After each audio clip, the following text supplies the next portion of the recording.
Hello everybody, cheers.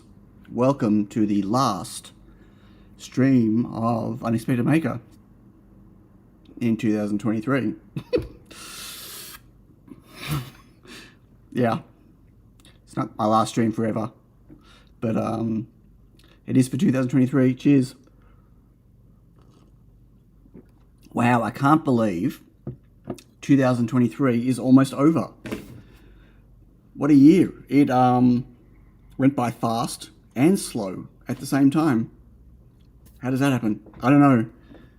It's like it felt like it was taking forever and then blink and it's gone. Wow, some new faces, new names maybe in the list, and some oldies that haven't been here for a while. Wow. Cool. Could be fun. Plenty more days left. Let's stop wishing hours away. That's also true. I'm not trying to accelerate the end of my life or anyone else's. But it's just days, just a few days. Yeah, anyway, it's almost over. It's very close. Very close.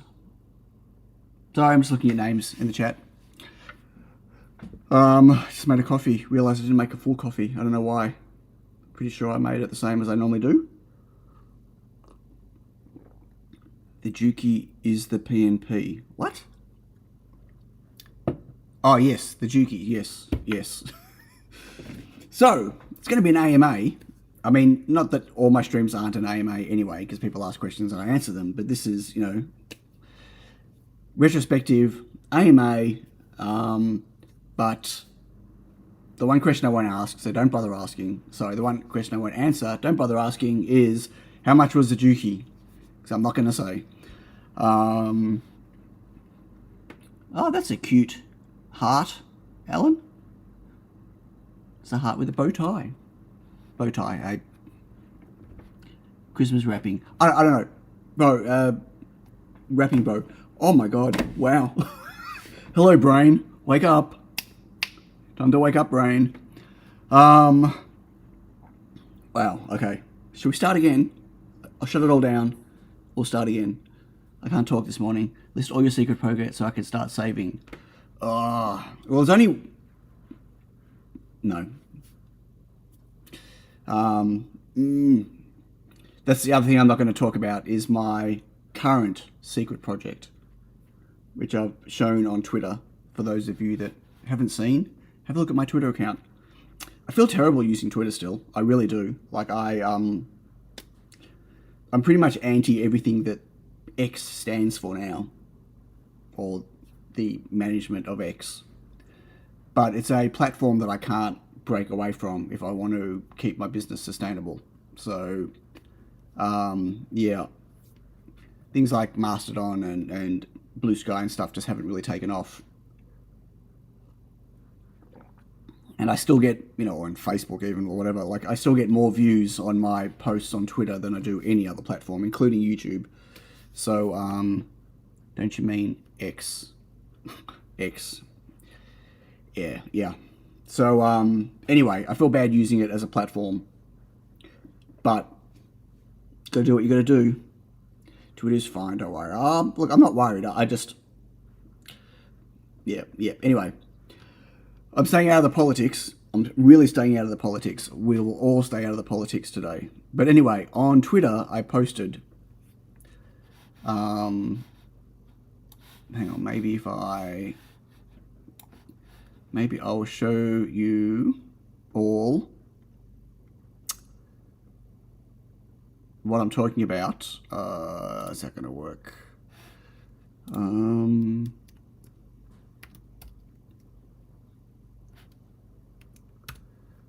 I'll bring it up.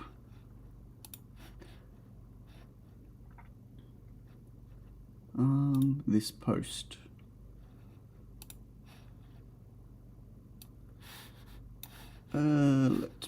Sorry.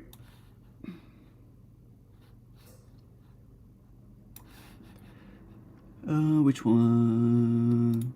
There we go. So this post. This is my current secret project.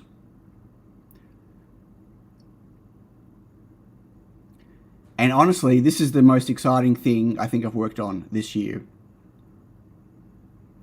Or ever. So, yeah. But it's not quite ready yet. Not right. And what I want to do, I'm not going to spoil okay, let's just get right into it. I'm not going to answer any questions about it. Can we really ask anything? You can ask anything. I mean, I reserve the right to refuse to answer on the grounds that I might incriminate myself. Isn't that saying in the court of law? Anyway, okay, one of my biggest regrets for this year is I've just not been making videos, right? I'm going to jump right in just with that. And this project, I think, will make an awesome video as a announcement or as a reveal. And I don't want to ruin that by showing you all on my stream, if that makes sense. But it's not ready yet anyway. I've got a new PCB coming that missed 2 flights out of Hong Kong. Very frustrating. It could have been here today. It wouldn't have been delivered yesterday, obviously, because of public holiday. Although it could have been here yesterday if it wasn't a public holiday.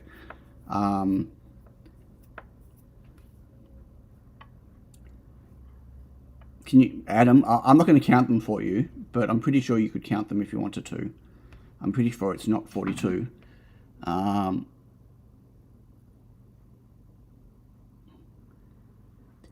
But you're asking me a question about that, Rhoda, and I'm not answering any questions about that. Sorry. Okay, so back to... It's pretty cool, though.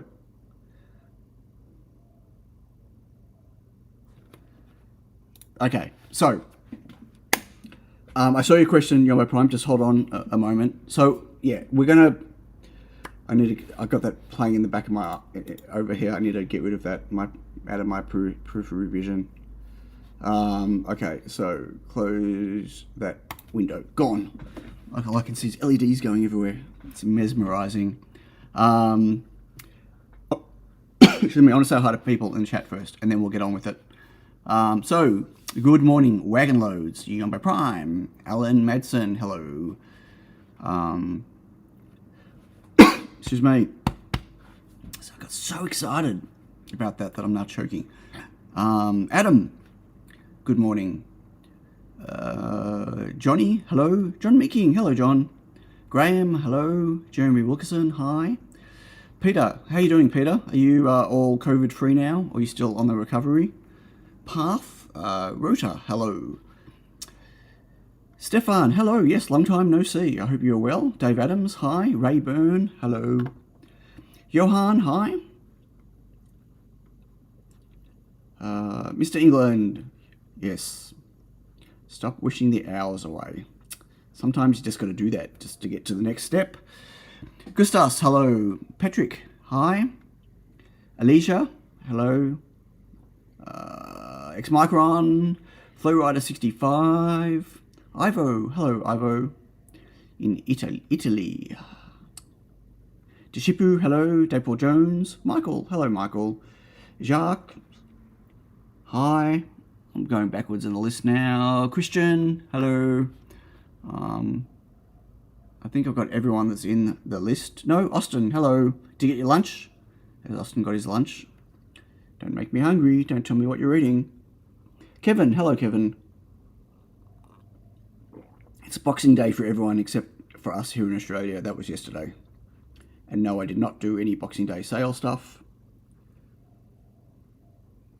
Oh, did you call things? What's wrong with X? I'm not getting into the political discussions of the...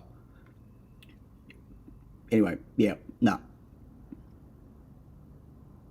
Hal 9000 says hello to Unexpected Maker, the only name in the list never mentioned.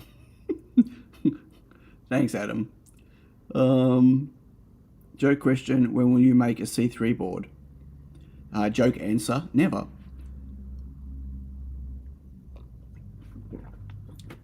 There you go. Yeah.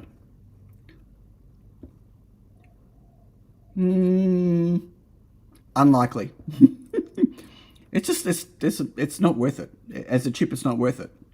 It's less than any other chip that I work with.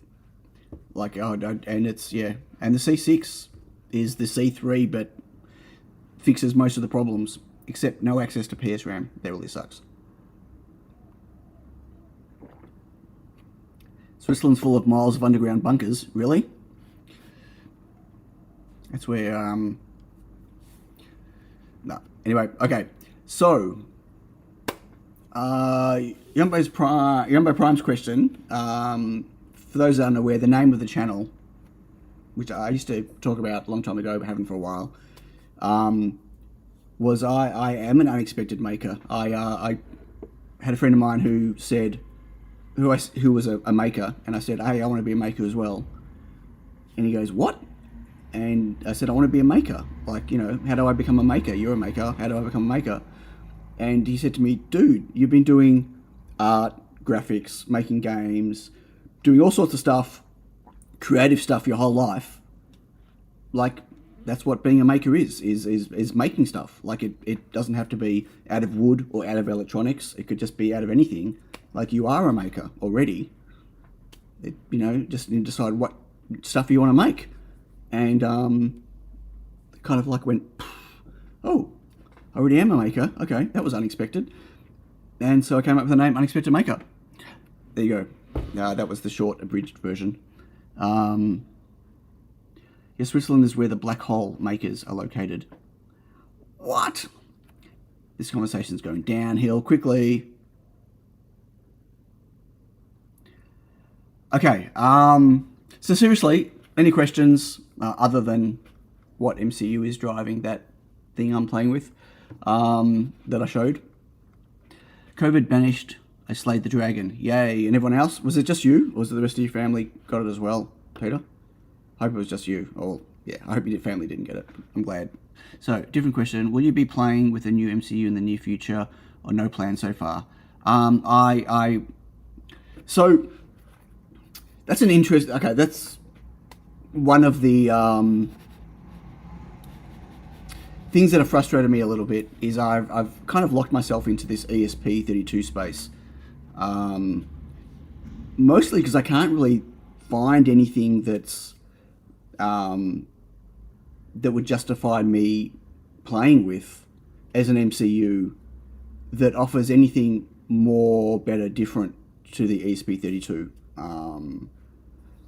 So, you know, all of the ARM chips that are out there, I'm not talking about, let's skip RP2040 because that's been, like, you know, there are more now, I feel like there are now more RP2040 boards and projects out there than there are ESP32. So, you know, I let's forget about that one. But just in general, like going to an STM32 or a higher end SAMD or something, apart from the fact that they're still hard to get, they don't really offer anything. Or, you know, an NRF 52 or something, that just don't offer anything of value proposition compared to the ESP32. You know, they've either got not enough RAM or not enough flash or no ability to add extra RAM or flash, or, you know, they might have some very fast cores and fast floating point, but they're lacking in other things, and they're also 20 times the price. And you know what I mean? Like, it's every time I look at what else is out there, I quickly discover that there isn't much. Or there are some other, hey Alan, how you doing? There are some other people trying to break into the ESP or the expressive marketplace with their versions of, you know, Wi-Fi and Bluetooth type chips, but they're just all too new, too early, or too buggy, or still don't offer anything that's better than the ESP32. So it's really hard, but I would like to. Hey James, how you doing? I kind of always keep my eyes open for new technology and new MCUs and stuff.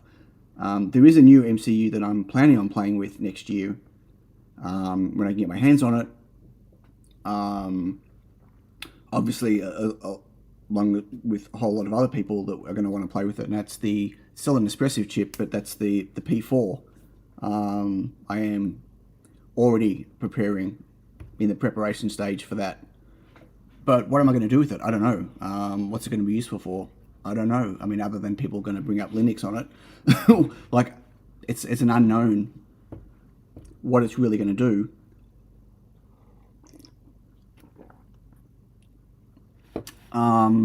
So yeah, it's. I don't know. I just haven't found anything that's really grabbed my attention, Rhoda. If that does that answer your question? So, I mean, otherwise there isn't really anything new. Like, you know, I'm kind of interested in the higher end ARM stuff, the STM stuff, the H7, the whatever, but they're all, you know, what I'm not sure what I'd make with it. And yeah. Okay, it's going to be hard for me to track all of these questions. If you have a question, right, just make sure you at me so I can scroll back and find it. And if I miss a question, I just re-ask it.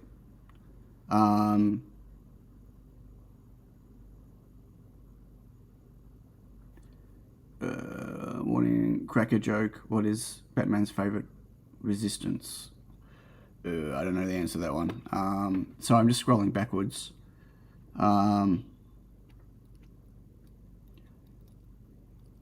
So that's okay, Rhoda. So just to answer that question,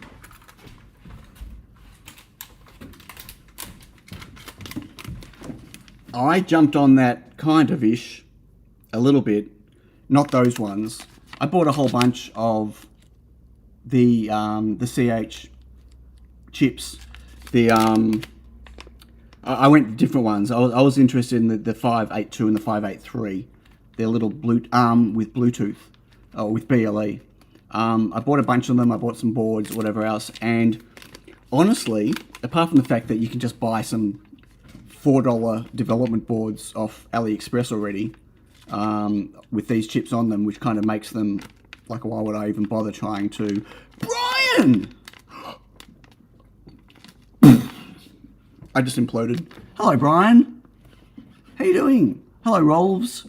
Don't forget, at me if you've got a question, please. Otherwise, I'm going to miss it in the list.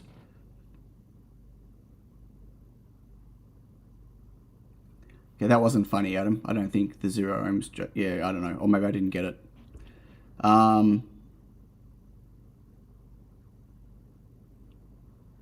Things are going okay. Things are okay. Anyway, hang on, let's finish Rhoda's question. So, I do have stuff here that I bought with the anticipation of tinkering with, but honestly, the toolchain stuff for this is just terrible. The Arduino, early Arduino support is just, oh, yeah. Anyway, you know what I mean? Like, I wanted to see if I could find a really low power, cheap BLE chip. I mean, the NRF stuff is great, but they're expensive, really expensive, and expensive compared to what I'm used to MCU wise. So yeah, I have looked at that. There's lots of stuff out there.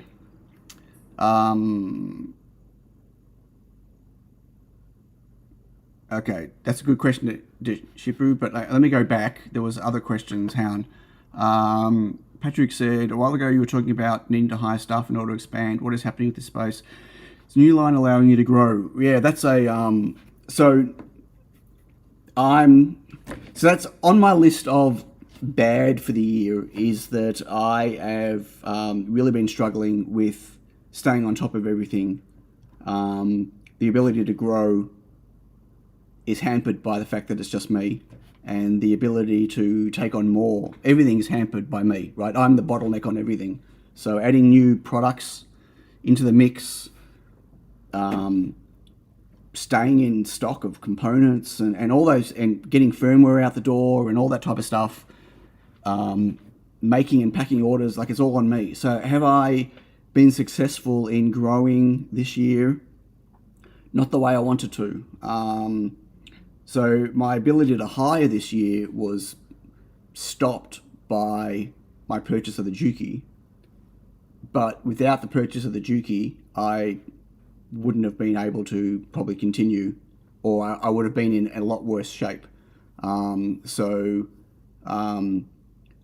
Juki was a turning point for me in terms of my manufacturing side is, I won't say it's painless, but it's from a mental point of view, like it completely broke down all of those struggles I was having, right? I know that I can fire up the Juki at any time. If it's been 2 or 3 days between manufacturing, I'll let it do a 10-20 minute warm up. But other than that, I can fire up the Juki, I can load a file, I can paste a board, put it in, and I'll get a perfect board at the other end. And that is just a huge relief. But that pretty much chewed up all my resources, and then some. Financial resources, and then some, which removed the ability for me to turn around seriously and say, hey, I've got a chunk of funds, I can bring someone on. I don't know who, and I don't know exactly what they're going to do, and I don't know how I'm going to train them up, and I don't know how we're going to work together, but I've still got the funds to do that, so let's find out, right? Let's, jump in that and see how it goes. It went from me being able to do that to doing that becoming a kill my business risk. So I had to not do it in 2023. Maybe next year, I don't know. But, I totally recognize that I'm a massive bottleneck in the business.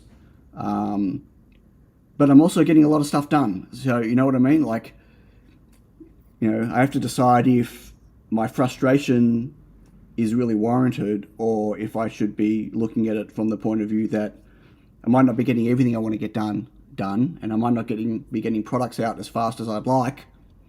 I mean, let's face it, took me a long time to get Bling out the door. It took me a long time to get Tiny Watch ready, and I still haven't got the firmware out. We'll talk about that in a moment. It's this close, just one bug to fix. But, at the end of the day, I also achieved a massive amount of stuff this year for a single person. So, maybe I should just be okay with that. I don't know. I hope that answers the question. Like the upgrading the line allowed me to get more production done, which maybe, okay. So one of the things that's on my list of bad for 2023 is that I still haven't found ways to automate a lot of the manual processes that I've got. And, spending a lot of money on the line doesn't fix that unless I spend a lot more money on the line. Right? And that just becomes, yeah. Okay. Rolls asks, what do I think about the new Arduino board with built-in 4G modem? I don't know anything about it. I don't use Arduino boards. I've not really looked at them. I tend to use this B64 S6. Yeah. Geek says, greetings, mortals. Hello, Quixotic. So yeah, sorry, I really don't know anything about them. Okay, I'm still looking through the list. I hope I'm missing one. Okay, that's when Brian's being asked questions. Hey Brian, you're going to make more videos. If you could tell Expressive what to change in the new chips, what changes would you ask them for in their new chips? Not so many new chips, that'd be really good. C3, C5, C6, H2, H3. ESP32S, S2, S3, original ESP32, Pico this, Pico that. I mean, really, like, it's becoming a nightmare. What would I ask them to change? I don't know. I mean, their chips are... I mean, I'd ask them to do a better job of their bug fixing and accelerate their, you know, their Arduino stuff, and maybe give the CircuitPython and MicroPython guys a bit more of a hand. That would be really good. But in terms of their chips, other than, you know, bugs in them that happen, I don't know. I mean, functionality-wise, I think they're pretty good. Like, I don't know really what else. Yeah, I don't know.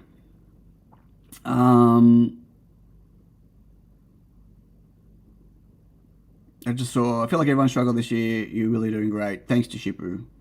I think that was to me. If that was to me, thank you. Kevin asks, I know you've sold your Neoden and have now switched to a more professional machine. Would you still recommend someone to the Neoden machines? I recommend anyone. It's hard to say. Like, it depends what you need, what your requirements are. Look, I built a lot of machines with that Neoden machine. A lot of boards with the Neoden machine. The issue, I mean, the machine failed. That lots of things started breaking down and went bad. But also, you know, I reckon I pushed the machine more than even Neoden figure people will. I mean, Neoden's biggest market and all the Asian pick and place companies' biggest market are, you know, generally in Asia or in India, or people making LED panels. Really, that's all they really test their machines with. So, you know, did I get value out of the money for the Neoden machine? Yeah, I did. My disappointment was always the fact that when things started breaking on it, Neoden wouldn't fix them. They wouldn't replace them. They wouldn't even let me buy spare parts for them, for a lot of the stuff. They would argue with me about what was wrong with the machine rather than allow me to get the parts to fix them. That was my issue. The issue was from the support side. And the issue with still all the Chinese companies is just their inability to listen to their customers outside of China and accept that maybe their customer might know what they're talking about and not try to blame their customer instead. Dave, just remember that Neoden USA is not Neoden. Okay, just to be clear, Neoden USA is just a US distributor for Neoden that happened to be using the Neoden name because Neoden, China can't do anything about that. But they are not Neoden. Okay, just to be clear, right? They're not owned by Neoden. They're not in any type of partnership with Neoden other than the fact that they're the Neoden distributor, right? So, but I'm not saying that that's good or bad. Like, you know, if they're great support, whatever else, sure. But at the end of the day, they can still only do what Neoden allow them to do. So, look, I almost bought Super Chat! Austin. Thank you, Austin.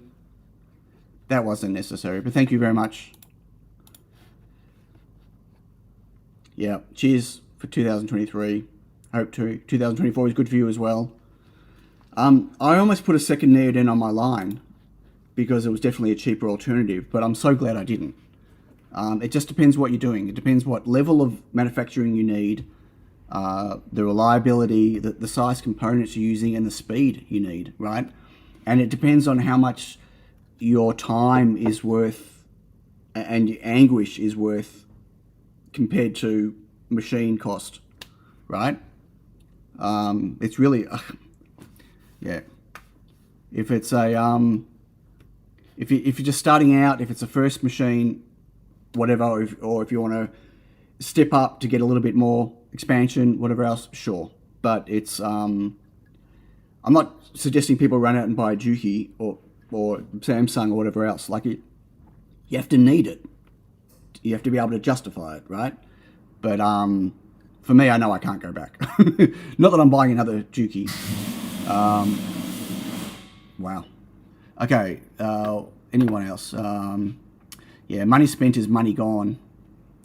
Yeah, it's not just on hobbies, mate. Also on equipment. When do you think they'll start making a good return? The Juki's already making a return. I mean, I wouldn't be able to manufacture without it, right? And I wouldn't be able to, you know, Like I can really spit out a lot of boards. Like I'm not even running it, like I'm hampering the speed of the Juki by not allowing it to optimize properly, right? Like, and I know that, but that's okay. I'm still getting, 12 to 13,000 components per hour, which is, 5 to 6 times what I was getting on the Neoden, and I get 100% reliability. I mean, I get the occasional part that is on its side or it's missing whatever else, and generally that's not the Juki. It's the some of the silly decisions that the component suppliers make when they package their parts, especially in plastic tape. Like when you ship little diodes, right, in a plastic pocket, and the plastic pocket is twice the size of the diode has the ability to fall on its side. It has the ability to move, right? Like they can almost twist 45 degrees in the pocket. Even the Juki can't really deal with that. I mean, it can if I want to slow it right down and have it inspect the pocket before it picks the part. But suddenly, I'm hampering my performance. So I take the hit where 1 out of, 200 or 300 diodes might be sitting on its side, because it turns out that when the Juki measures it's exactly the same size if it's normal or on its side, right? It doesn't know the difference. It still gets the accurate measurement. It's just the nature of that type of part, right? I've also had some LEDs that I swear are in the tape with the wrong orientation, right? So, the Juki can't fix that unless it's going to inspect every part under the camera to find the orientation, which it can do, but that's also going to slow me down. But other than that, it's just 100% reliable all the time. So, yeah. I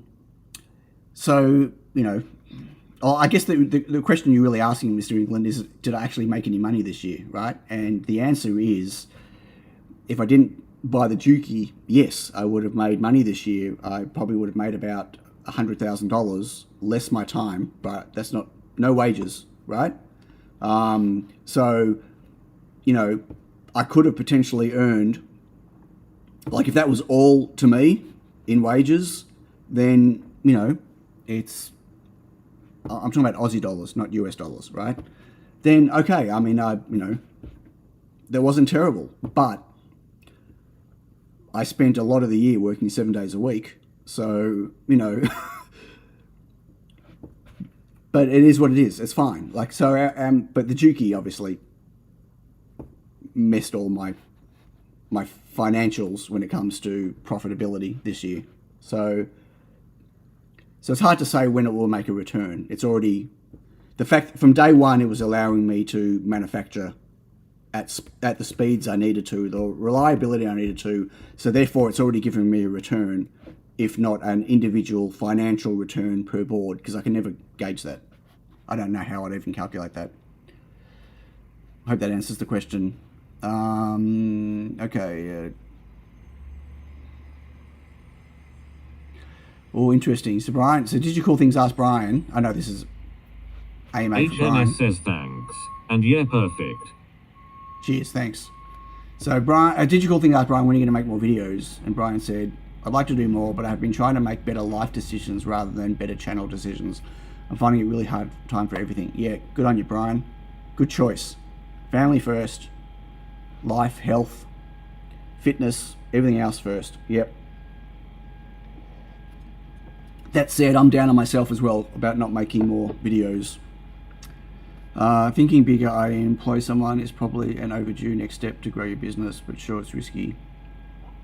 Well, it's not just risky, I just don't know how it would work still. I still haven't worked out. I agree that 1 + 1 is greater than 2, but I don't know how an extra person coming in, how that would work. I still can't. Brian Locke says not enough hours in the day. There's never enough hours in the day. No matter how many hours I work, it still feels like there's never enough hours in the day. I still can't work out what, like there are too many skills that I do. In one day, there might be, I don't know, I'm not really going to count, but like 20 different skills I do in one day. I don't know how, and that they vary, like dramatically vary across multiple disciplines, right? I don't know, unless I can find someone that was like me that could do all those things, I don't know what type of person I'd bring on that would really free up enough of my time and that I could keep them occupied all of their time. Like, does that make sense? I really don't have that answer. Like, I've been trying to work that out. There's not enough software to be written to get a full-time software developer. There's not enough. I don't want to employ people to do menial manual tasks. I don't have a solution for that yet, right? I really don't. I wish I did. But it's just simmering in the back of my mind. I guess one day I might work out. Okay, so let me... Dave Adams says, got a NeoDen YY1, works pretty great. Right, yeah. Fine, I mean, if you're prototyping as a starter machine, absolutely. I started with that little Charmhigh desktop machine, right? You can get any machine and make it work for you, right? It just depends on what your requirements are, how much frustration you're prepared to put up with, right? How much anguish you're prepared to put up with. And I put up with a lot for a long time for various reasons, and a lot of it was just because I didn't feel like I deserved any better, right? I didn't feel like I deserved to have a Juki on my line. You know, like I had to pay the blood price first. Geek says remember, drink every time he mentions Charmhigh. P. Cheers. So I felt like I had to pay that price to, you know what I mean? Like I had to go through that journey first to justify me changing it. And I wish I would have not done that to myself. I wish I would have made the decision earlier on the Juki. But, you know, it all happened when it happened. So,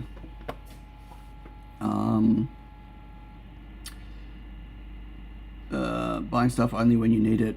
What a remarkable concept. Is that to me? I still haven't actually. Yeah, I still maybe buy things, smaller things, when I don't need them.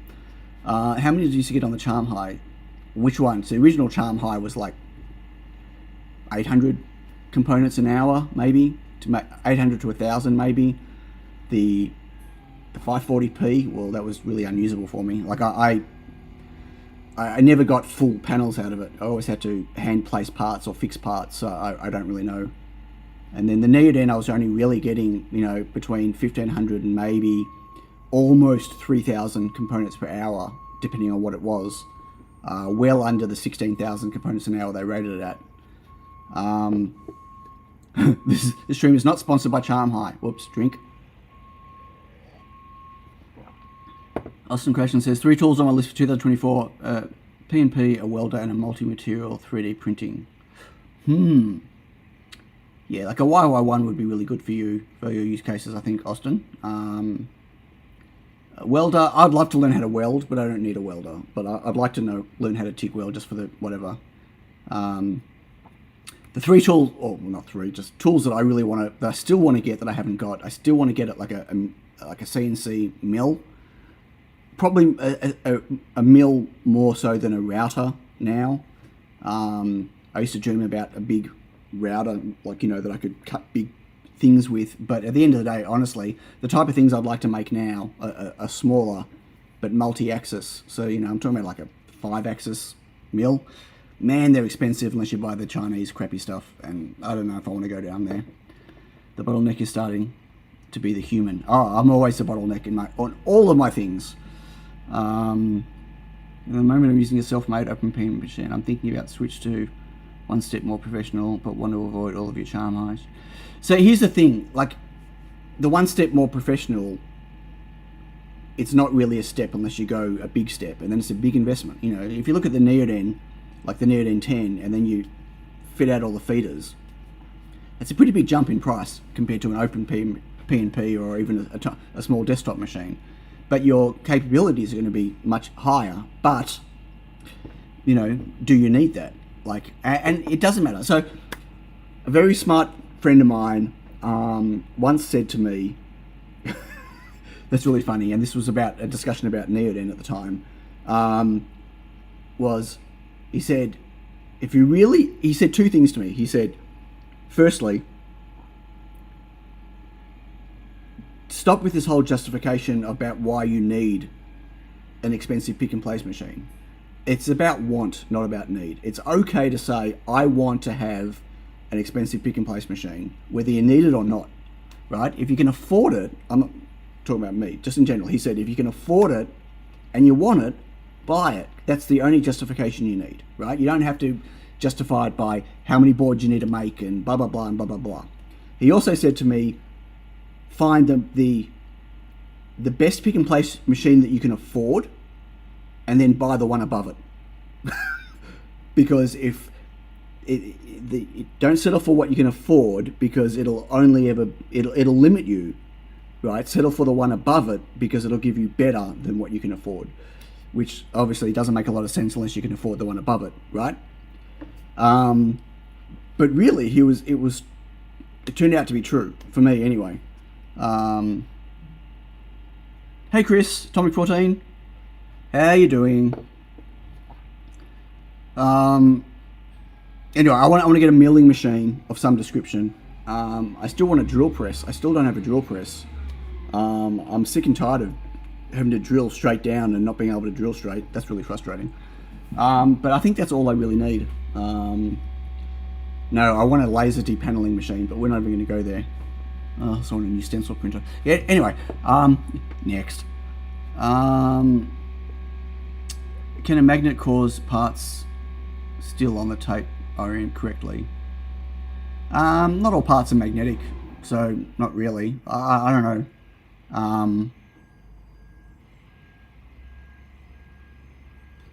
I don't know. Yeah, and even being able to identify that they're not rotated. Any books you read this year that you recommend? I read a lot, but I'm reading all fantasy sci-fi, so I don't know. If you want recommendations on that, I just read some really great books I just finished the other day. I can look them up if you want. But I've not been reading really anything else other than fantasy sci-fi. It's my escape. Yeah. Even virtually it can be hard and understand, even with the projects I'm doing. Can't remember what that was referenced to, Austin. Sorry. You need to find that magic fit person who has complementary skills to yours. So that team you are greater than two. It's hard to find. Right. And I've got to be in a position where if I find that person, I can offer them a job. And that's the thing that I took away from myself by buying the Juki for this year. Anyway, let's see what happens next year.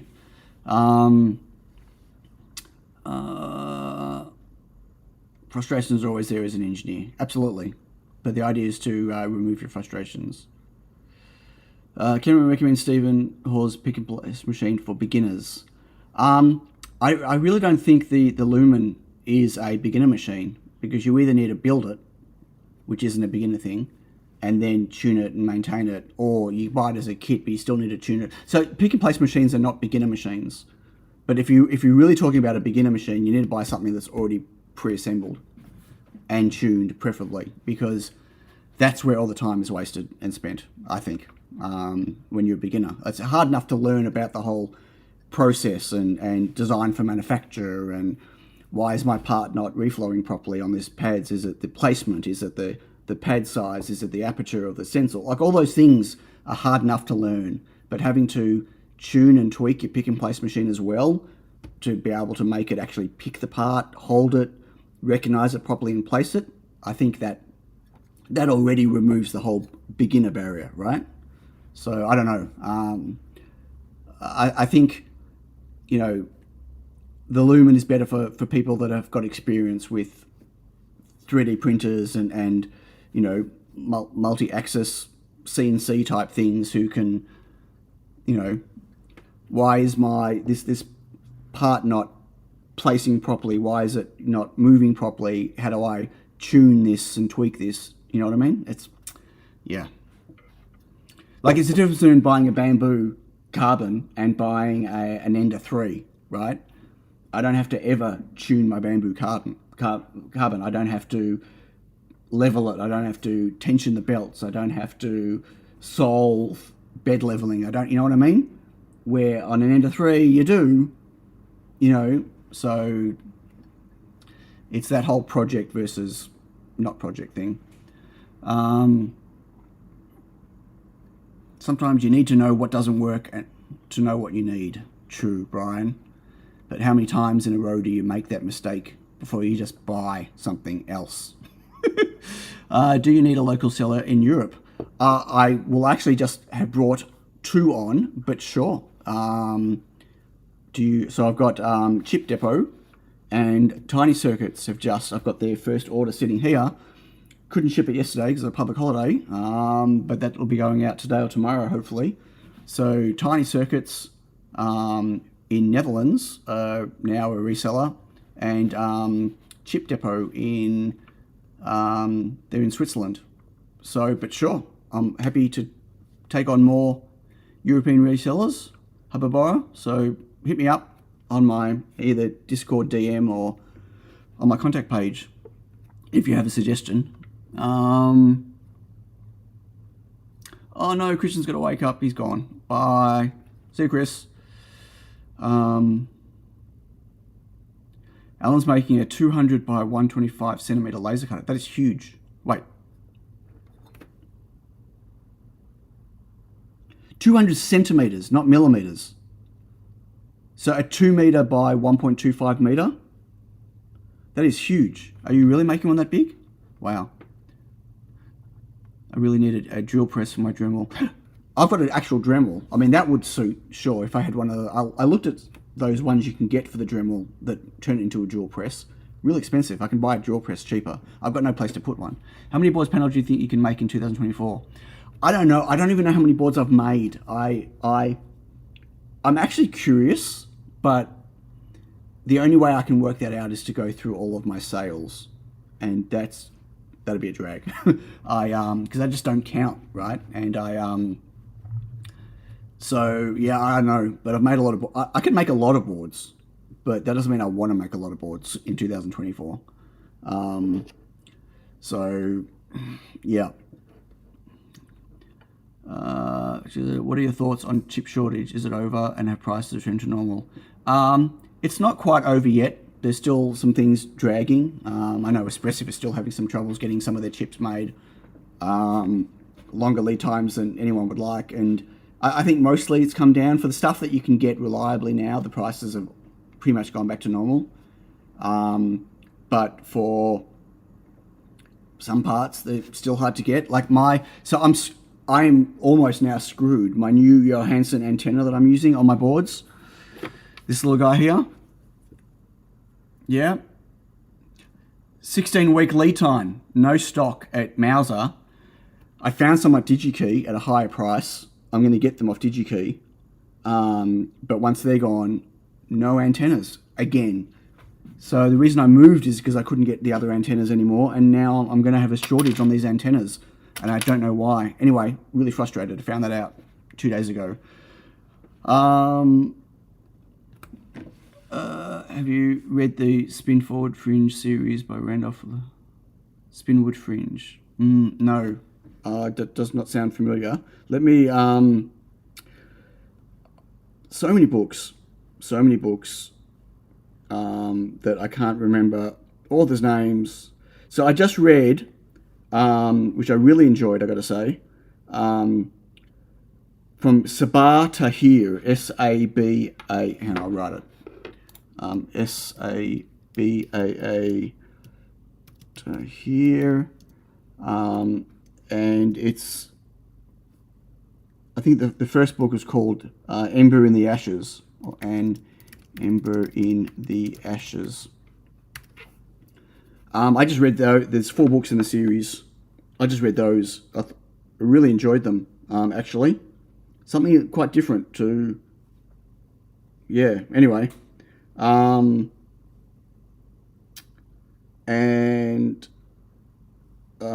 What else? I'm currently reading the last book in the Defiant, Brandon Sanderson.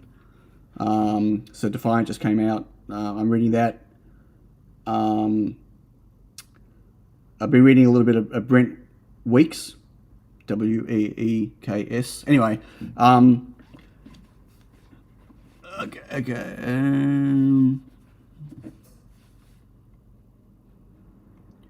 Bruno Vinge. Yeah, there's so... Can I tell you, my problem now when I'm trying to find a new set of books to read, like, I read fairly quick and I read a lot of books, and so I'm always running out.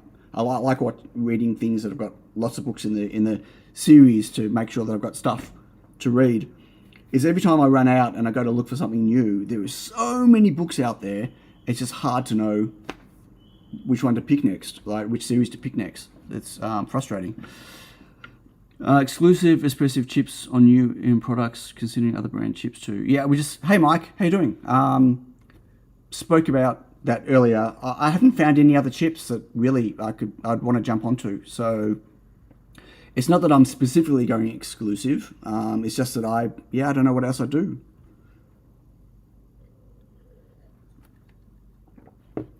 Move to the new factory bay would be highlighted, but also more money, neighbours. You move to the new factory bay would be a highlight, but also more money. Yes, neighbours are at work early this morning. Whose neighbours? Oh, outside, you're hearing talking about the noise? There's always trucks and stuff going around. It's a factory area. The move, obviously, I've been here for 1.5 years now. The move was good. It's been great, but it's also bad. Okay, I actually put a list of some stuff together, highlight good and bad. I should go through those because maybe I'm going to go through those now. I should have done that at the start. So let's start with the good. So we'll start with the good or the bad? Let's start with the bad. When I say bad, just the not, you know what I mean. They're not necessarily bad, but just not good. Yeah. Okay. Right. So I've already said I've still not found ways to automate many manual tasks that I've got, which is a real drag. I have improved some things though, like for instance my sanding booth. I've actually made a proper sanding booth now with better extraction and stuff. So when I'm cleaning the board edges and the FR4 stuff goes everywhere, although I still mask up and gloves and stuff, I'm generating a lot less debris and dust and stuff that goes onto everything, which is great. I built a whole cabinet. So like I've been investing time doing stuff like that, but that doesn't make the task any quicker. It just makes it a bit safer for me, but or for anyone potentially in the future that might do it. But I still, I would love to automate the process of separating the boards so I don't have to actually manually do it. But that requires a very large amount of money, which I can't justify to spend. I don't have it, and even if I had it, I don't think I could spend. So in terms of moving into the factory, I still haven't finished outfitting this space, right? Like I walk in here and it feels half done still. Like I get frustrated a lot. Like my space up here isn't quite where I wanted it to be, like in terms of solving all my storage and workspace up here. And downstairs, I still haven't solved a lot of the things that I wanted to solve once I moved in. I still haven't got a separate clean, like a dirty area blocked off to prevent dirt stuff coming in. I still haven't got my inspection desk. Geekseskin has factory tour? Maybe not on this stream. I don't know how. I don't have any cameras set up to do that at the moment. Sorry, Quixotic. I've still not set up. Like my whole plan was to have an inspection desk downstairs with a microscope and stuff, and do any rework if I needed to do it downstairs next to the machine, so I could do it. I could take something off the line, tweak a part, like flip a diode, put it back on the conveyor so it can go in the oven. Like I still have to walk it upstairs and sit up here and rework it because I haven't set up any of that stuff downstairs yet. Geeks' first non-stream video of 2024? Possibly. But I've already shown a lot of it downstairs. It hasn't really changed. But yes, I could. It'd be a very quick video. There's not much to see. So that's frustrating for me. I still feel like I haven't fully moved in yet. Intermit Tech says best wishes, Cian and everyone. Hey, Grindor. Thanks, mate. To you too. Merry Christmas. And wish you a fantastic 2024. So I didn't get time to do much learning this year, learning or playing with new things. I still have on my list of things to do is learn and play more with FPGAs. It's now my 3rd year in a row and I still haven't. I buy bits of new technology to tinker with, but I never really get time to learn. Like I'm always pulled back into, I have an order to make. I need to build some more boards. I'm running low on this stock. I need to write some firmware. You know what I mean? They're all good things because they're all things that keep me in business and keep me here, keep me going. But, I feel like I'm not spending a lot of time expanding my horizons beyond the stuff I already know. I'm investing most of my time doing things and working on things that I'm very familiar with and not, expanding my knowledge base, which is a bit frustrating. I still haven't had my factory warming, like a housewarming. So I've been here a year and a half, and my plan was once I had settled in to invite, have an open day. I mean, obviously people from overseas aren't really going to come, but you know what I mean? An open day and all the local makers can come and hang out and we'll have a barbecue or drinks or whatever. I haven't done it yet still, because I still haven't felt like I've settled in yet. Or maybe I'm just, I don't know. I should really do that. Maybe 2004 is the year that might happen. And the last thing on my list is it took forever to get new products out this year. Again, partly because I've been busy, partly motivation. I designed the first iteration of my bling boards in February. And look how long it took me. I only got bling out, was it December? Start of December? Very frustrating. And I've got other projects that I still haven't got my Blizzard board out. I've half released Tiny Watch. I got my C6 boards out finally. They should have been out earlier. So I feel like I'm really struggling to get new products out. RMP does not have a burger mode, no. But okay, now my good list, just quickly. Well, I bought a Juki, right? Good, high risk, but yeah, that's been great. I built a lot of boards this year. I guess that's a good thing. And I generated a lot of rubbish, a lot of rubbish. The biggest highlight for me this year, not the highlight. The biggest thing on my good list, which I think is really important for me, is I don't hate coming into work yet. No matter how hard and frustrating things are, no matter how busy I am, how many days in a row, how burnt out I am, and I've been burnt out a lot of this year, right, and stuff. Oh, Yaz just logged in. I'll be careful now. But I'm glad that I still don't hate coming into work. The things that I used to hate about going into work for, coming into Unexpected Maker for, those things are now gone.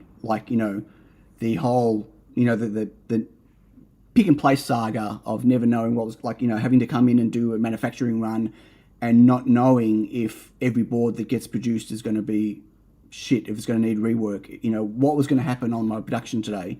All that stuff's gone. And I actually, even if I know I have a full day of whatever, manufacturing, packing, sticking labels, whatever I'm doing, I don't hate coming in. And I think that's, while I don't hate coming in, that I'm winning. Does that make sense? So that's my, yeah. Maybe that doesn't seem like a big thing, a good thing for some people, but for me, very important.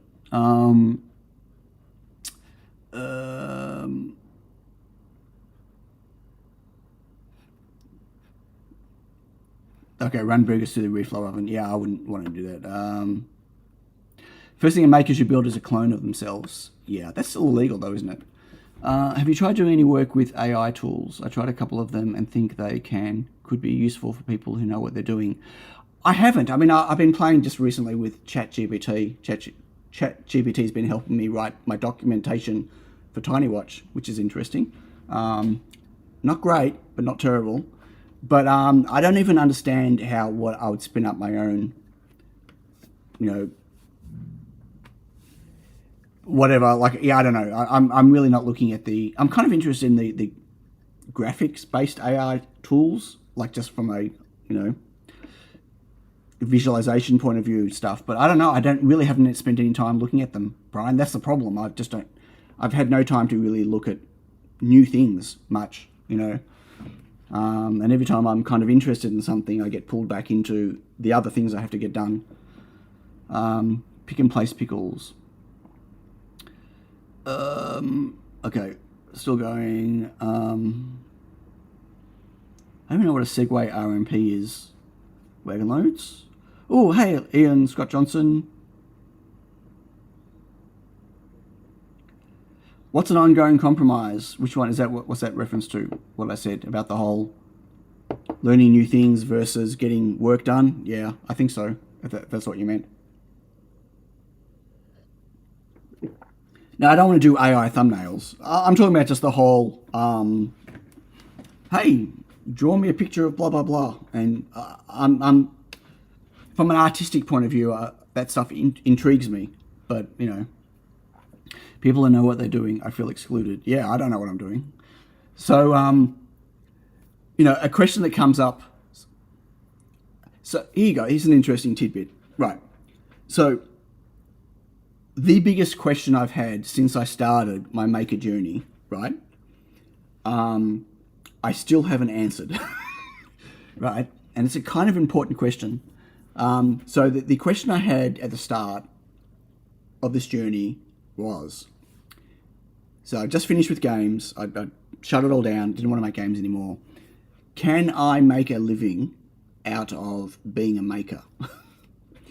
And the answer to that question is, I still don't know. Because, and maybe I just won't ever know. Like, I guess while I'm still making a living, trying to understand if it's actually sustainable, then it's semi-sustainable, if that makes sense. But I don't know. Like, I don't know what, like, 2024 is going to bring. Like, 2023 for me was just chaotic in terms of no stability. No stability financially, no stability with orders. I had some... So December ended up being my biggest month of the year in terms of sales, which goes against every other December I've had since I started. Like, previous Decembers were not even in my top 6 months, right? But the reason it was my biggest month for the year... Alan Madsen says, will the RMP be on sale in EU? No. Sorry. They'll only ever be available for me. There's no margin in them for resellers. Sorry. Unless there are resellers that want to sell them without making a margin. But, yeah. Okay, that was distracted. What was I just saying? Right, the reason I had such a big December was because I had some really bad months during the year. Like, there was one month that I actually lost comparatively from the year before. Or not lost, I was down $50,000 in sales for the month. Like, that was just blew my mind. Like, I was, I mean, admittedly, it was a decent month the year before. But, like, I spent the whole year catching up. So, a big December, when you actually flatten it out throughout the whole year, it's been a pretty bad year compared to the year before. And even the year before. There's been no growth. It's actually gone down. So I don't know how sustainable the business is still. And I don't know what 2024 is going to be like.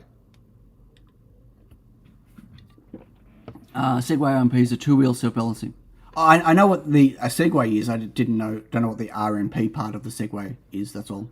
I didn't know that was part of the name, but I know what a Segway is. The know what you're doing comment was just about it makes mistakes. So you still... Oh, right, okay. Right, having to keep investing in stuff drains the funds a lot and, reduces the runway and stuff, but got to keep doing that to stay in business. Yeah.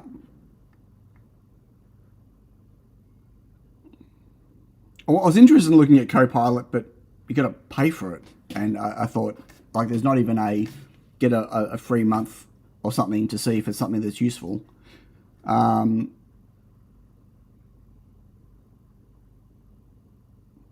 Yeah, I've heard GPT-4 is considerably better than 3.5, but again, I don't. I'd pay for it if I had a real use for it, and I don't. I guess I don't know.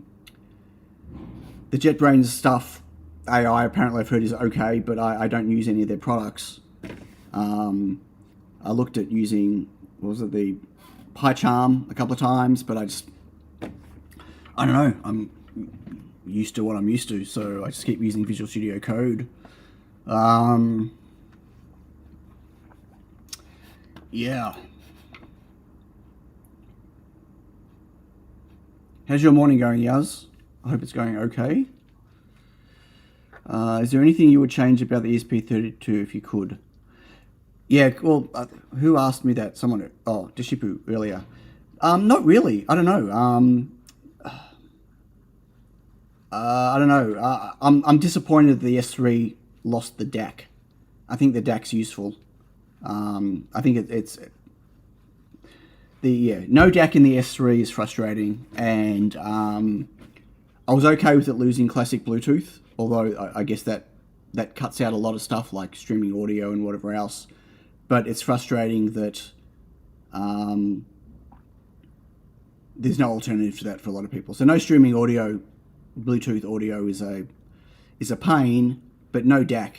I think if the DAC had come back, that'd be really good, but that's not going to happen. But other than that, I think it's a great chip. Like I don't know what else, you can do, octal PSRAM and octal flash now. Not that you've got enough pins to do it, really. If you want to, you lose a lot of pins and stuff. Yeah, it's good. Not being limited by flash size and PSRAM size is really important, and it's one of the only it's the only chip on the market, I think, that really gives you that. So, I mean, look at BitLooney. He where is it? So this is BitLooney's ESP S3 VGA board. I think I got what did I get? Number 2. He kept number 1 for himself. I got board number 2. And so this has got no DAC, right? So, he's done resistor ladders all over it, whatever, for his VGA output. He's got, he had to use octal. He had to use a module with octal PSRAM to get the PSRAM fast enough to be able to feed a VGA image. You just can't do that on another chip, not that resolution. Even the RP2040 people are doing with their PIO and doing DVI out, can't do the resolution that he's getting out of that. What is your failure rate on assembled boards? Could you use a professional? My failure rate, I guess you got to define failure rate. So there's no board that can't be fixed, right? And a lot of the common problems, some of the problems that I do have, are not production problems. I need to move components to other components. Anyway. So you got to define what failure rate means. But in terms of a rework, like how many boards come off the line that require rework, tiny. I couldn't tell you a percentage. I ran about 1,300 boards, not panels, boards. I built 1,300 boards in this last week, and I've had about 7 that I've had to either flip a diode on or Or there's I had a couple where I was missing an RGB LED. I haven't worked out what that is yet, or why that happened. But the numbers are tiny, so I don't know. I mean, my rework rate on the Neoden was like 30 to 40%. So, it was bad. But I don't think an professional optical inspection machine will help me, because I'm not missing those things. I choose. Chat has disconnected. Okay. I'm not missing them. I'm not fixing them beforehand. Does that make sense? Like, sometimes it's easier to rework a part after it's reflowed than try to risk fixing it before reflow. I generally catch them, and I've got a 4K camera inspection over my conveyor that goes out of the pick and place before the oven. I can catch those things. It just comes down to what is worth fixing before or after. And I don't have any space to put an optical inspection machine on my line anyway. Hey, Paul's Projects. Copilot has a trial period. It's actually amazing. Does it? Not when I first came out, it didn't. Like, I went to trial it, and straight away I had to pay. Anyway, maybe it's different now. I'm not sure.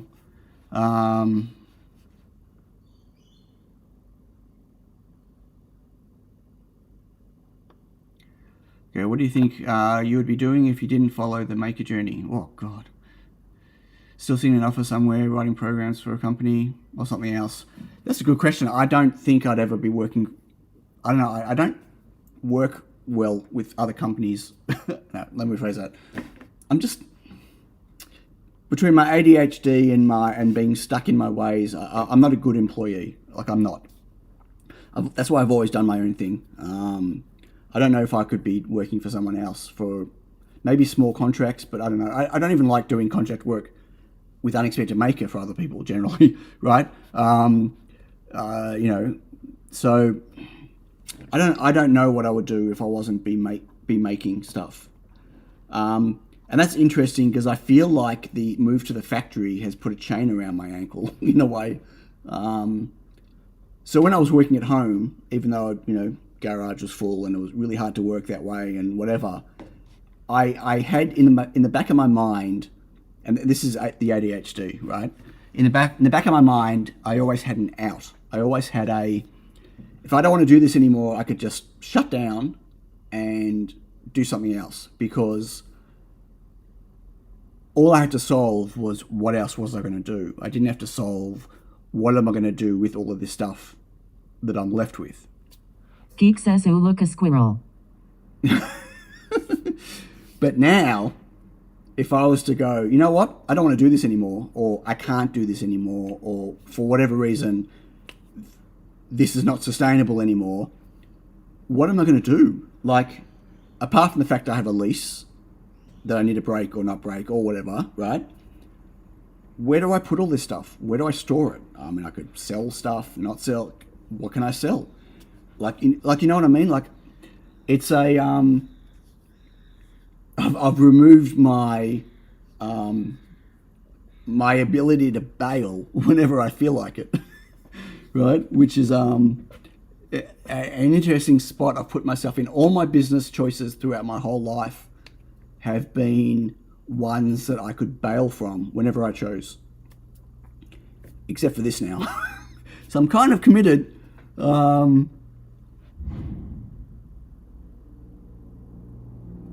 Yeah.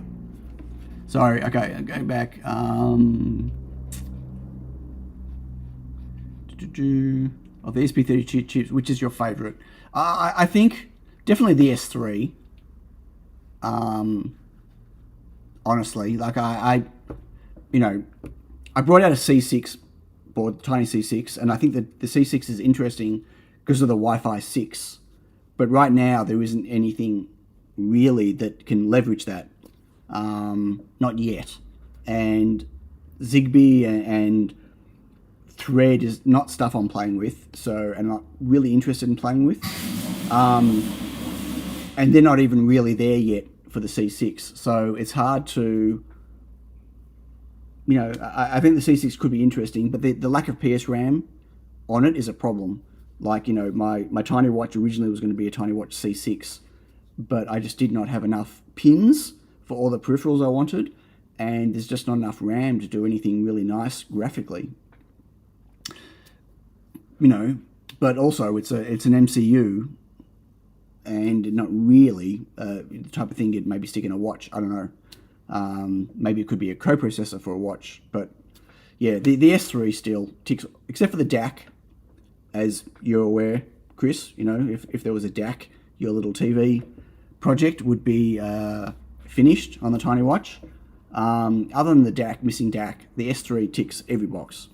So, except for a little bit power hungry. Like, it'd be nice if it had a little bit more. If there was you can run it at a slower CPU speed, but yeah, that's the only thing, I guess.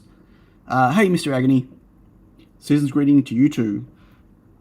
Hello, Make. What products and services does your business consist of? Just your products, or do you offer customer assembly services? I don't. It's just my products. My whole production facility here is designed just to support me and my products. I do occasionally do contract work for people who are wanting, not contract assembly, but I'll do contract design work for people that are using my products already, that want to integrate it into something more complete. They're using one of my boards here and here and here, and they want to make a fully integrated version.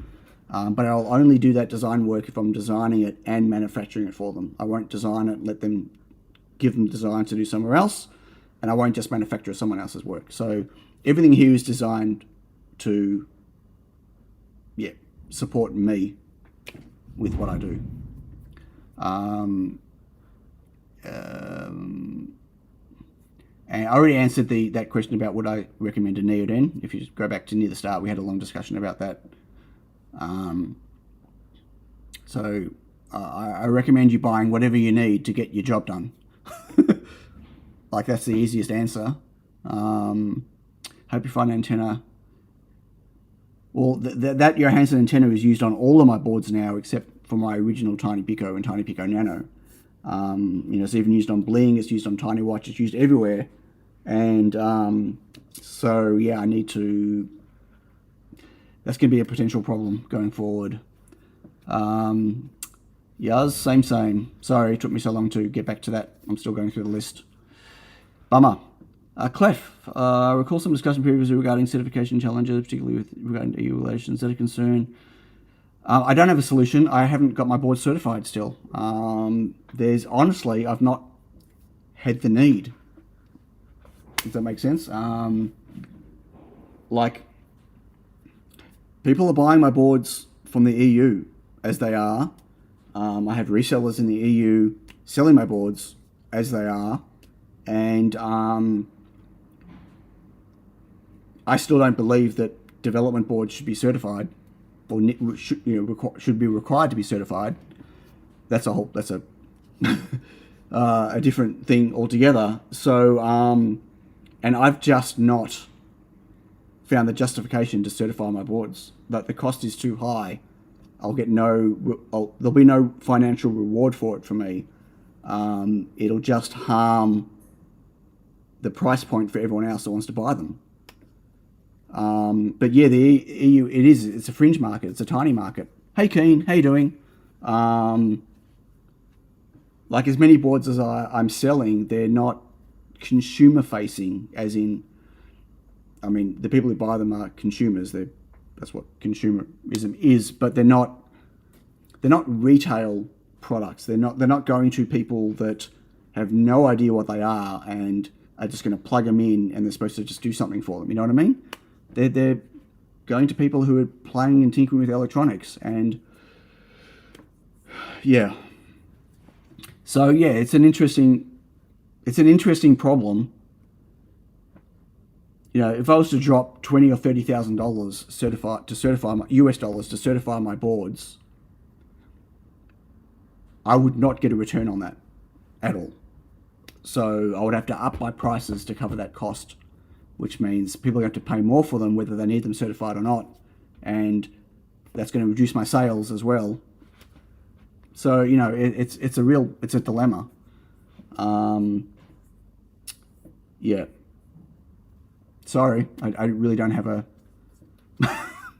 answer to that one. Internet says, oh, One Circuit. Hello, Tassie. How you doing? I get that. I'm particularly the same way. I do some projects for others, but generally when I also arrange production. Oh, right. Okay. Yep. Yeah. I don't want to be I don't want to be a contract designer. Right. I don't want to be having to deal with clients that are working with other CMs and all of that. And I don't want to be doing CM stuff. Like, you know, taking someone else's project and manufacturing it for them. I don't want to be responsible for someone else's product and design that I've had no say in it.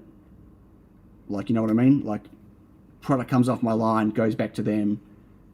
Does it work? Does it not work? Well, not on me if I didn't design it, and I don't want to be stuck in that. Like, that's, no. And let me tell you, contract design work, terrible work. Kudos to those that do it. But, you know, I still dislike having to reload my machine to change projects. I have to do that very little now, which is great. One of the good things about the Juki was the number of feeders, feeder positions, so I do a lot less changeover. But even when I have to now, I dislike it because it's error prone. So I couldn't imagine, you know, having to load out the machine to do a client job and then load out the machine to do another client job and then like, oh, terrible experience. I wouldn't want to do it. So yeah, but kudos to those that do. Yeah.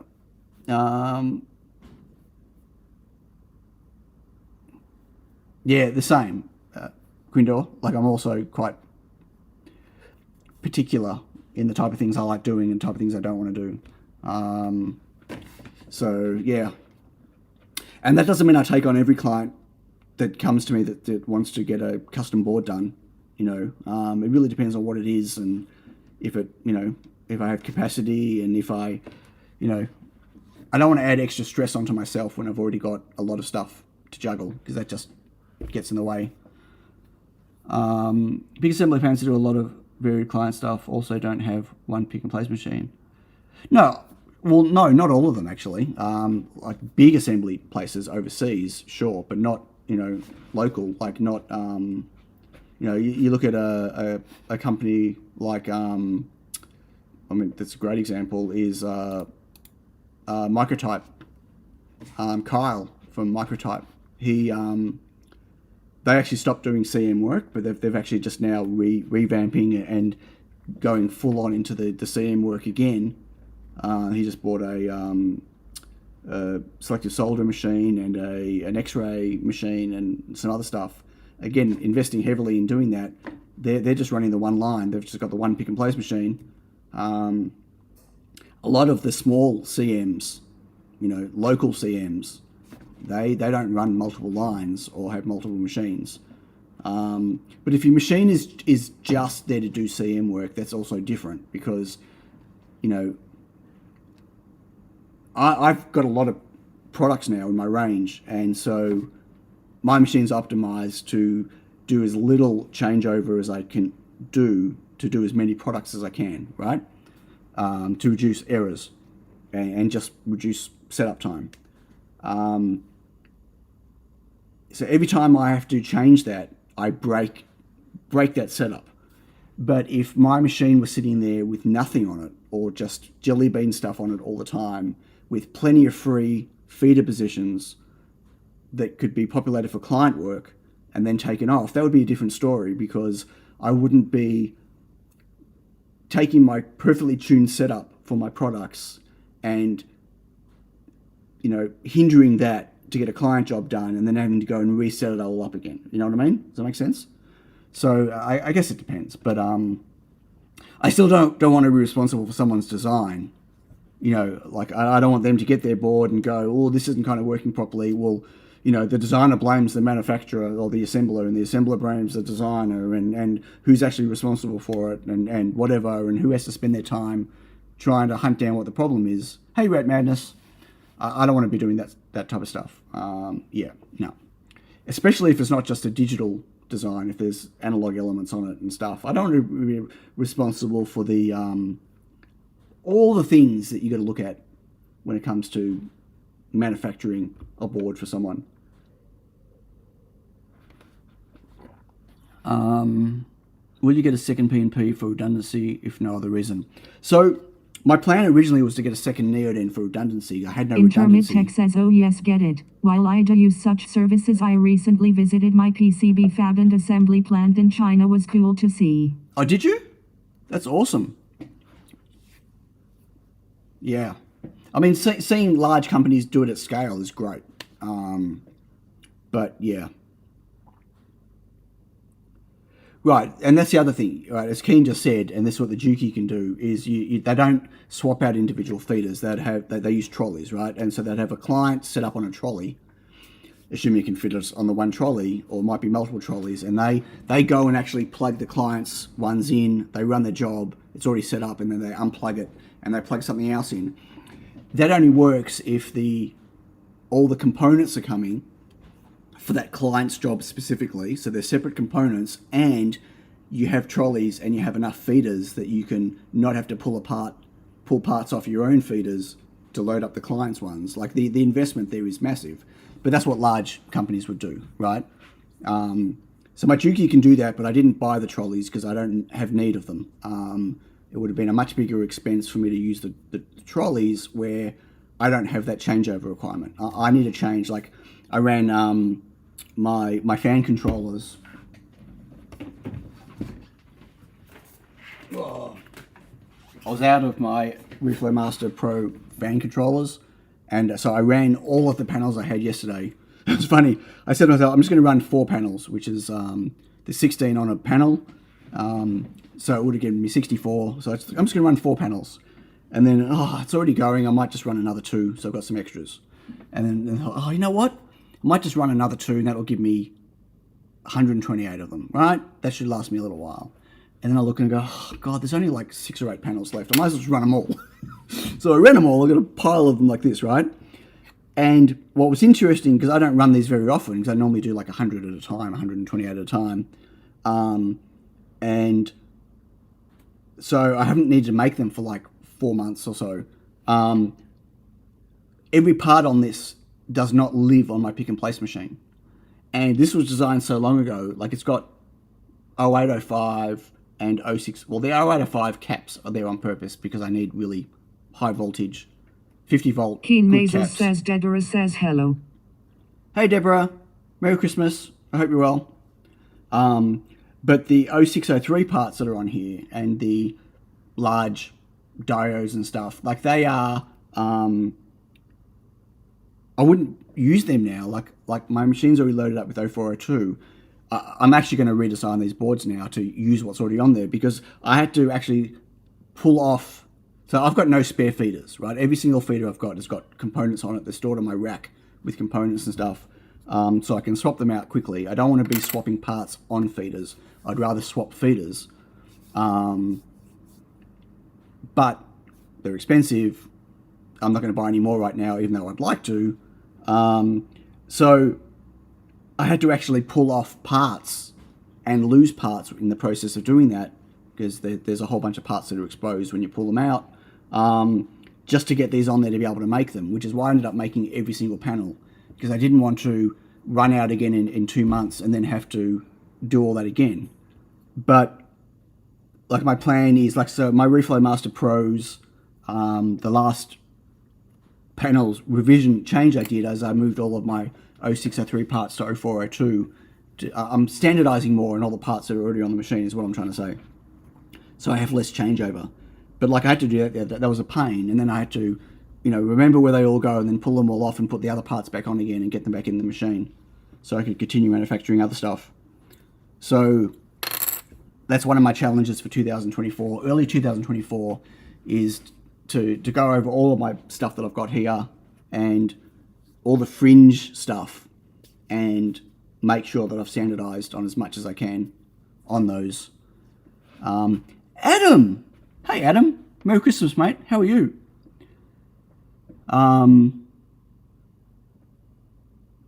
Would you ever consider working with other makers to manufacture boards that fit into the tiny ecosystem sold under the brand?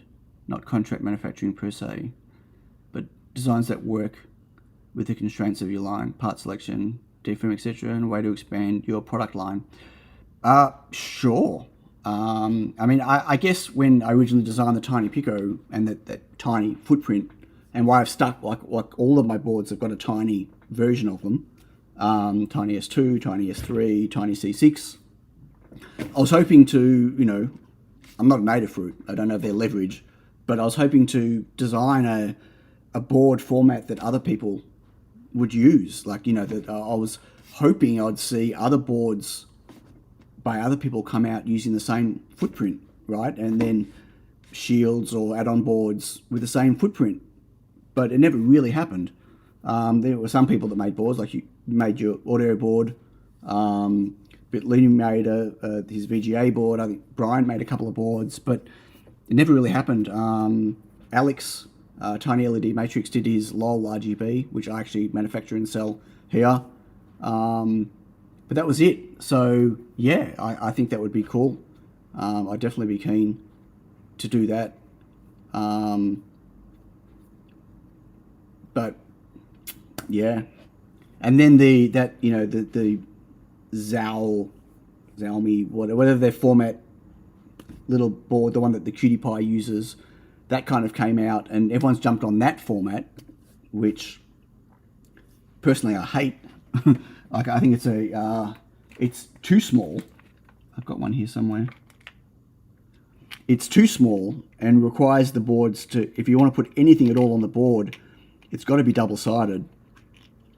Like, so this format here, not enough pins.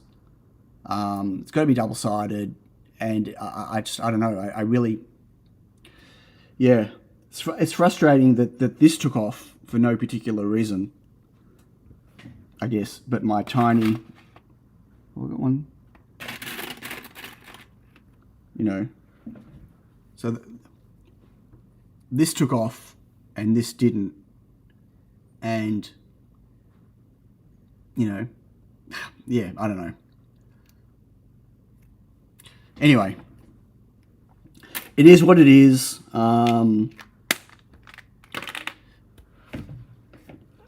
Hey DIY, how you doing?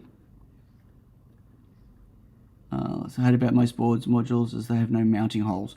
Right, well, the mounting holes are large, unfortunately. They take up a lot of space. So if you look at the, well, it's a Feather S2. If you look at the size of those holes, they're M2.5, right? I mean, you can go M2, but they're not that much smaller. They are huge. If you look at the size of those mounting holes compared to the size of this board, wrong side. Sorry, that's a tiny C6. Like, you'd lose a huge chunk of the board space to put two mounting holes on. You just couldn't do it. So, yeah. Not every board's got to be mountable, but I get what you're saying. At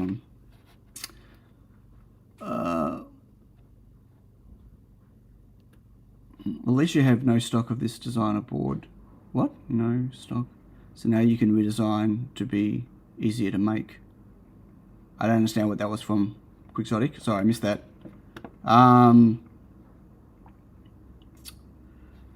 Dave Adams says, what do you use for a paste machine? I have a GKG G5 fully automatic stencil printer, which I'd love to buy a brand new GKG machine, a GKG Titan. But you know, $120,000, $130,000. Really hard to justify. I mean, my machine works great. There's a lot of it that's manual when you're switching between different jobs, which can be error prone again. That's as your fan board. Oh, right. Yes, I've got stacks of them in stock now, so I've got time to redesign it. And also the these panels weren't even set up for my pick and place, for my stencil printer. So I had to manually paste all of these on my old manual vacuum bed one, which is fine. You know, they weren't hard to paste, but they were all done manually because there were no half etches on the stencil for this, because these were made so long ago. So yeah, Dave, that's what I'm using, like a fully automatic. It's great, like it's 100% reliable. The issues you get with those machines is not having enough paste on them. And you got to constantly be, you know, every 3 or 4 swipes, you need to be adding more paste in, because the paste spreads out, becomes thinner along the squeegees, and so then you'll start getting apertures that don't get enough paste in them.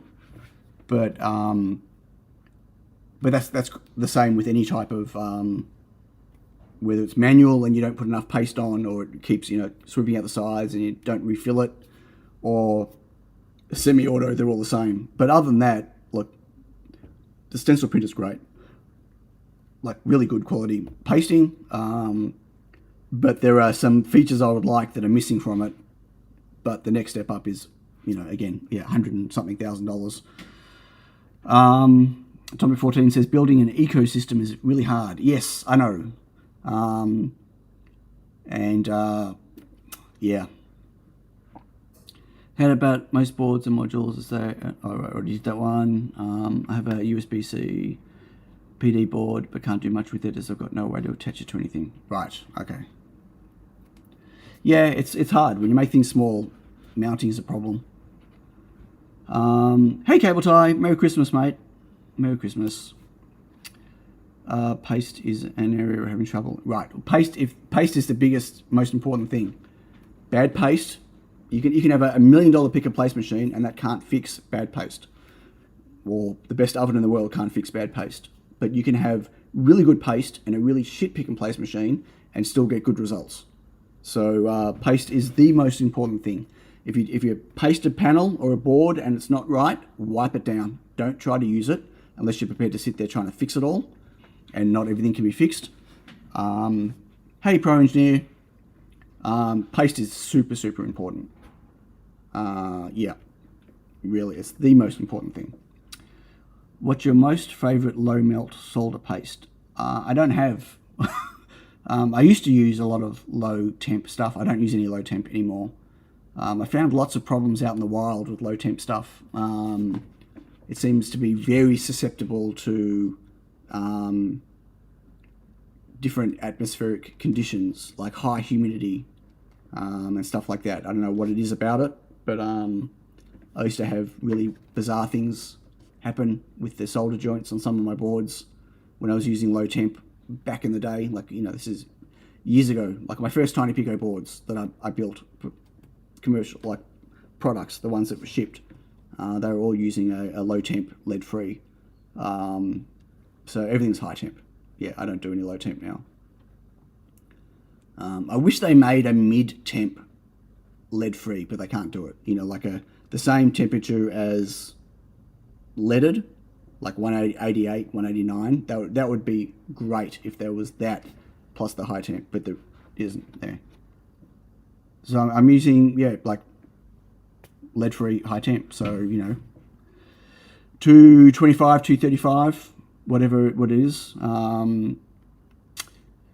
Ken's using a tub of GC10 paste that expired a year ago, and I'm just starting to notice minor issues. Yeah, I can't get away with that. You can do that when you're manually pasting. You can't do that on a stencil printer, unfortunately. It's got to be good fresh paste on a stencil printer. Chris, thanks for joining, mate. Happy New Year and Merry Christmas to you as well.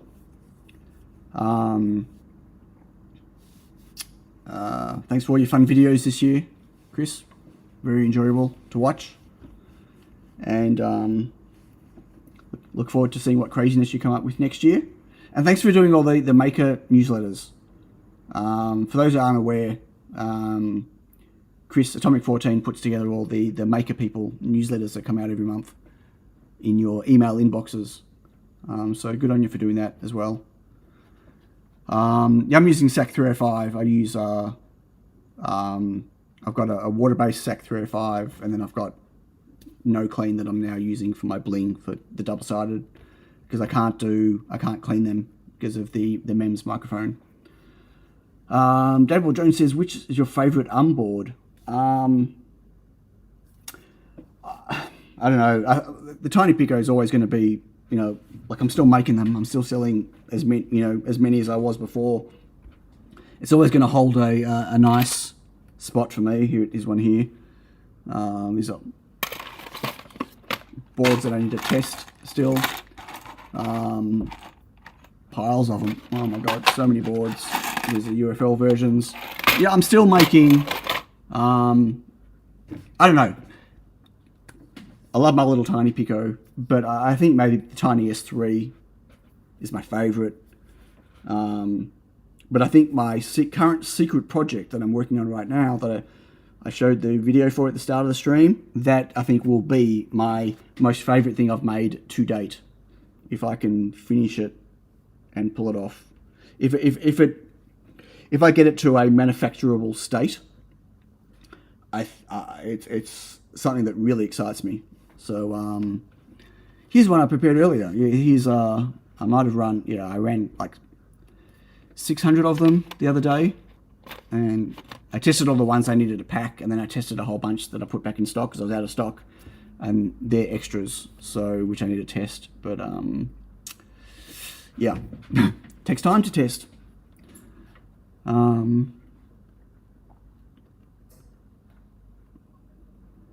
I need to try GC10 again now that they're making it again, but I'm using some Amtech no clean for the bling boards, but it's a no clean, but it leaves a little bit more residue than I'd like.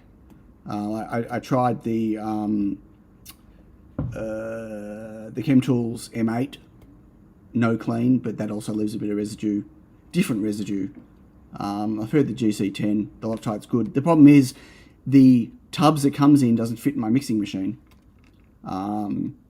So that's a problem. I'd have to transplant all of it into a different container to make it fit. For some reason, they use an odd size container. They don't stick to an industry standard one, which is really frustrating.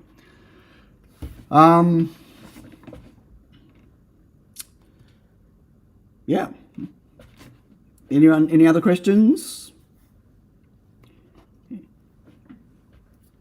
Pour coffee.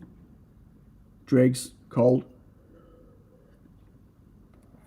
Like, I'm looking forward to next year, kind of, but it's just the same as this year. Like, you know what I mean? Like, you can't really separate a whole year into being something new. But I don't really know what I'm doing next year. Like, I don't have anything planned that's coming up. So I don't know what it's going to bring, really. I assume I'll find stuff to do. I'll find new things to design and release, I hope. If not, well, there could be a problem. But yeah, I'm not sure. Is there something you'd like the community to fix that you don't want to tackle? The community to fix that I don't want to tackle. Something you like the community to fix that you don't. Can you maybe elaborate on that? Something that I don't want to tackle, something about my stuff, like code-wise. Well, yeah, like write on my software. Yeah, that'd be great. So Tiny Watch is an interesting thing. I'll just quickly talk about that. So there's just one little bug that's niggling that Michael and I need to solve. It's to do with the flash storage. Michael made a change the other day. We converted. I was using this flash library, literally reading and writing bytes to directly to the user flash. That's not the flash of the ESP32 S3, but a separate flash chip for persistent storage for settings and stuff. We got rid of that, and Michael actually implemented it as a fat file system. So it's actually a file system instead. So you can just load and save things using the FS stuff like you would on an SD card or whatever else, which is great because it's much more robust using a file system on it. But I've had occasionally it, for whatever reason, when it comes out of deep sleep, it either can't load the file, or it thinks it's corrupt, or whatever reason, and it stomps it and you lose your Wi-Fi settings. And I need to solve what that is first before I push this software out, because that's a pretty nasty bug. But otherwise, I'm ready to release not the finished TinyWatch firmware, the beginning of the firmware, to get the community involved with fleshing it out and making it better. As I said, I've been working on documentation for it and other stuff, and a lot of code cleanup and refactoring to make it easier to read and understand, maybe, I hope. Just that one bug's in the way. But what it's been a frustrating process for me, because I feel like I'm really holding it up, getting it done, getting it out there, to then get community help. And I'm also not even sure if I'm going to get much community help out of it. Just being honest, right? I think people are more likely to have a look at the code and kind of start doing their own thing with it, rather than actually working on making that code, the official code, better. I don't know. I'm not sure what'll happen with it. I don't think it's a big enough project that's going to get that many eyes and that much attention. So I don't know. But other than that, like, I don't. Yeah, there's not things I would want the community to fix. There are people that write code for some of my stuff and contribute, their versions. Like Johnny just released a whole brand new revamped Whopper library that does, connects with the Home Assistant and MQTT and other stuff. And, there are people that work on libraries or just software, CircuitPython versions of whatever, and they publish on GitHub, which is great. Probably not as much as I'd like, but I'm not sure how I'd facilitate making that happen more often or not.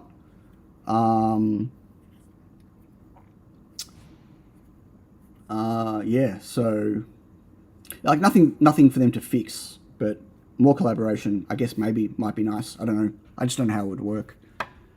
Flowrider's going to go. All the best 2024. See you on to everyone else. Hope you all find perfect flow in life. Let's see you all in 2024. Thanks, Flowrider. Same to you. Thanks for joining.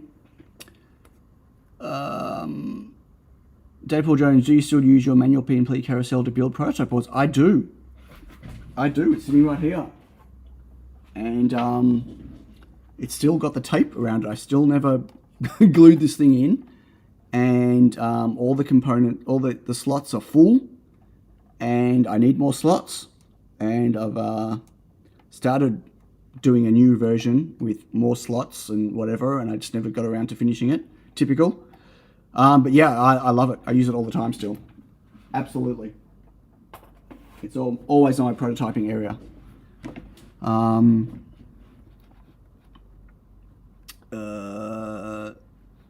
Kevin said, let's talk about your old projects. I'm thinking about the robot in the summertime.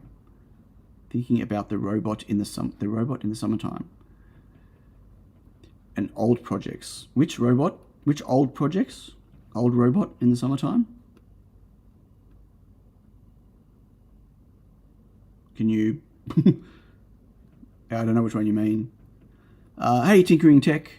Could you walk through the history of your business? What was your first hit product? How you grew and funded your growth?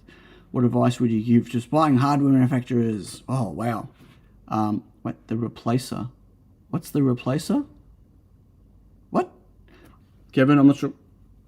Did I have a project called the replacer? I don't think I did. History of my business. The very first product I released was actually my Neo 7 segment, my RGB LED digit. That was the first thing I ever made and sold, which was kind of cool and fun. And I still make them. Like I made a whole batch the other day. The panels and the design's been evolving and stuff, and I still sell a few of them, not many, but that's pretty cool. But I guess the first breakout product I had was the Tiny Pico, and I get that pushed me into starting, that pushed me into getting a pick and place machine, that pushed me into the manufacturing route, because I suddenly found myself in a situation where I had to build a whole bunch of boards in a fairly quick time frame. I didn't have the time frame to use a CM. I didn't have the numbers to justify doing a CM, and I'm still a believer that a CM isn't the solution for everything. Anyway, that's a whole different discussion. And so that's kind of where it all took off. But nothing's really funded. It's hard to explain. Like, financially, there's always been more going into the business than coming out of it, or everything that's coming out of it's going back into it. It's hard to, when you say, like, give advice, how you grew and funded your growth. It was through necessity. Like, I had orders which I had to fill, and I had to find ways to do it. And a lot of it was just, gruesome hours. And, early on I made necessary bad decisions to allow me to get product done and out. And I guess I never solved those bad decisions quick enough. I put up with the bad decisions till I ended up being forced to make another bad decision, right? And another bad decision, new equipment and expanding. And I guess ultimately I never believed I would get to a point where I could justify having a line like I've got now. And so because I never thought I'd get there, or I could never justify it, I took the long way to get there. And I guess the long way works.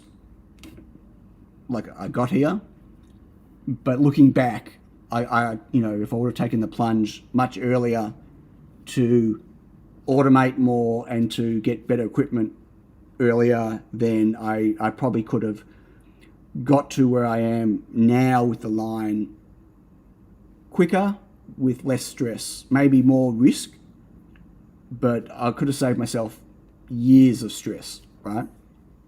So some advice I would give is don't discount your mental health.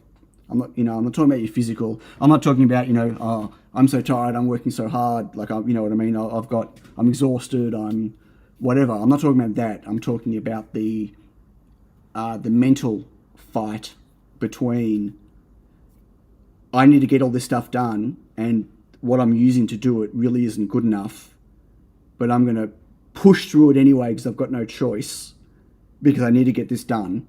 And the price I pay is my mental state, right? Like, that is a cycle that you want to not be in, or if you're in, you need to break out of it as soon as you can. It's not healthy, and that I wish I would have broken out of that cycle quicker. But I totally get it would have been I would have had other mental stress, like the financial risk and whatever else. But it's tough. Like, being in the manufacturing game is really tough. Like, it is. It doesn't get easier, even if you spend a whole bunch of stuff. No, I used to think I enjoyed the stress. I don't actually, Toshipu, really. I don't. It's not worth what it's cost, honestly. I couldn't do what I'm doing right now with all my different products and everything else, and the fulfilling the orders as quickly as I do with the range of small and large orders, if I was not manufacturing my own stuff, right? It just couldn't happen. But you need to look at, do you really need to be manufacturing your own stuff? It's a lot of work. It's a lot of time. It's a lot of, risk with unknown reward, So that's what I would give. I'll suggest, if you really want to be making your own stuff, try to make good choices on, like, as soon as you find that whatever a process or a piece of equipment is giving you more stress and frustration than it should, and that's hard to judge when you're in the thick of it. As soon as if you find yourself in that situation, break out of it, replace it with something that isn't going to give you that stress. Because that would be the best advice I can give.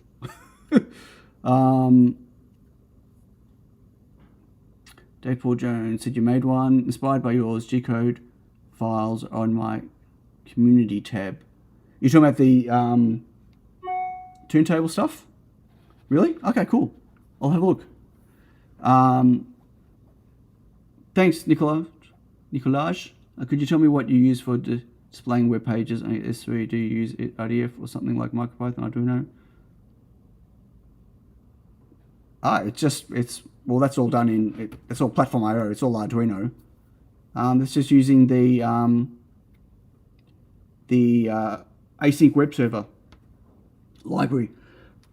Displaying like the tech to display the web, to serve the web stuff, is just what the web stuff looks like. That's up to you as a developer and designer.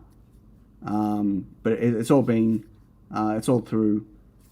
the async web server stuff by MinoDev. Kevin says there's something new. You want this robot between your machines. Right, Otis. Maybe you're talking about Otis? Oh my god, look at this desk. Maybe you're talking about Otis. Yeah, Otis is... I've had no time to work on Otis. I have a new controller board for Otis.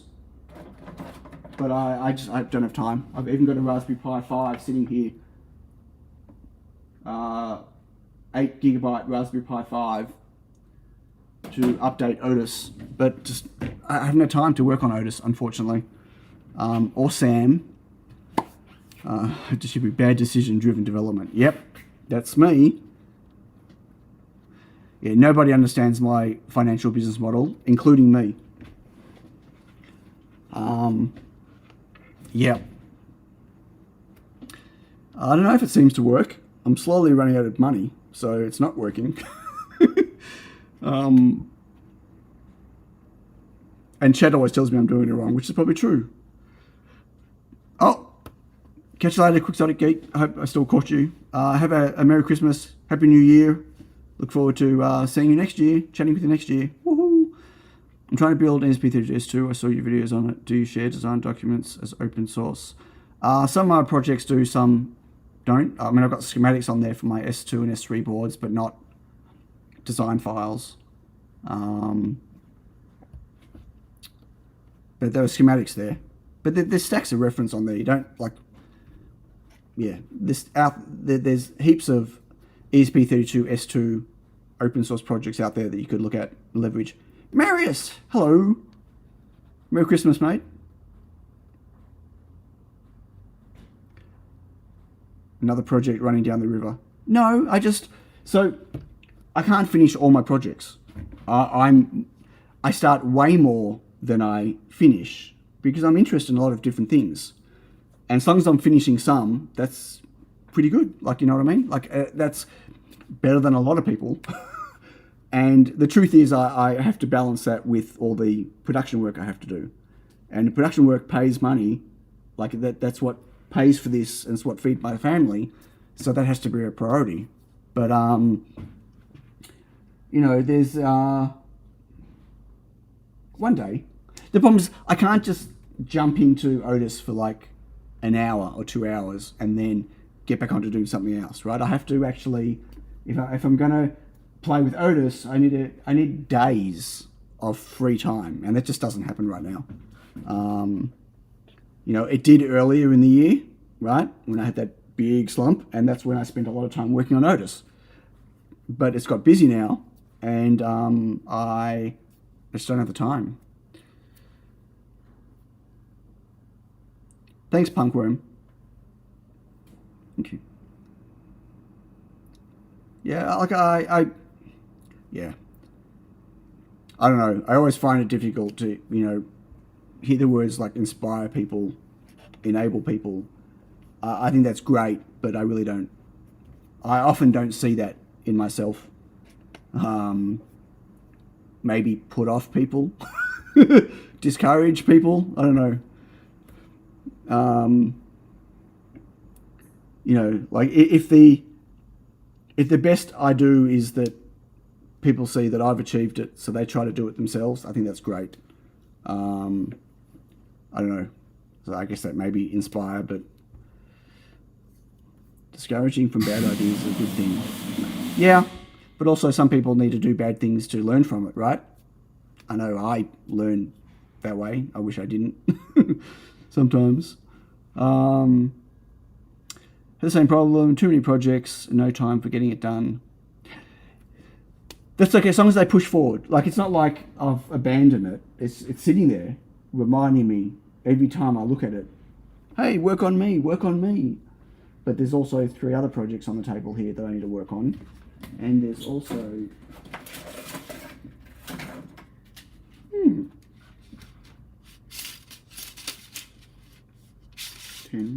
Interesting. I was looking for those. I should take them back downstairs. Oh, no, they will fall. Don't do that. Anyway, there's also other projects on here that I need to finish. Projects up on the shelf there I need to finish. Let's not even talk about Tanky. So I mentioned that I bought the controller board for that new omnidirectional thing. I also bought a LiDAR thing for it. It might even be here by 2025. I don't know. I don't know where it is. Apparently it's gone through customs now. So I bought just the second cheapest LiDAR thing I could find to do mapping. SLAM mapping. So I don't have high hopes for it. Like I think it's only got like an 8-meter range or something, which may work for some things, but because my factory is narrow and long, I'm not sure how well it's going to work. All the examples I could find are all ROS based, which means I've got to learn ROS 2, you know, the robot open software thing, whatever it's called. Like, you know what I mean? Like I take this on, I go, oh, that's cool. I want to got this omnidirectional robot. I want to, you know, convert Tanky over to that, put a LiDAR thing on it and have a play with it. And then all of a sudden I've got days or weeks worth of learning to do to even understand how to get all that working. And I go to myself, why did I do that? Like, I don't have days or weeks free to do that. So then it just sits there on the shelf. But anyway, maybe I'll get to it. We'll see. It's a cruel world. You can tie up a lot of time on a project. 10 years go past in a snap. Don't say that. Like 1 year goes past in a snap. Let's not talk about 10. I can't even look 1 year ahead, let alone 10 years ahead. One thing we should all say is thank you for all your inspiring work in the maker community.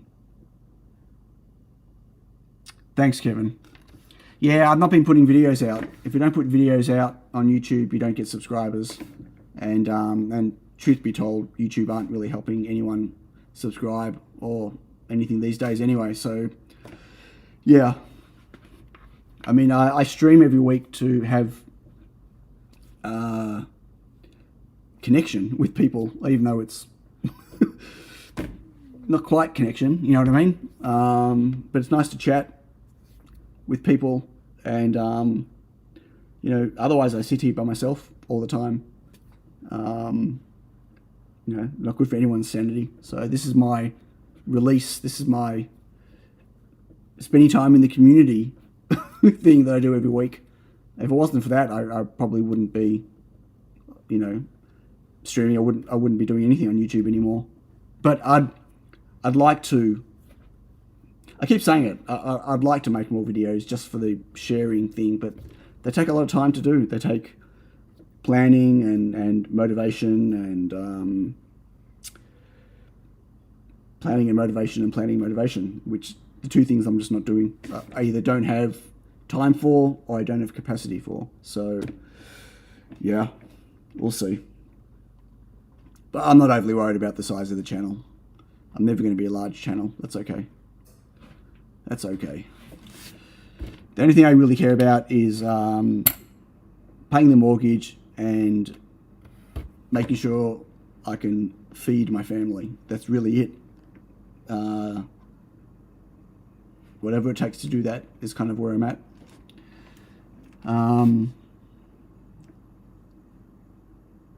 Since so much crap here, and you really give us more than some fancy blinking people.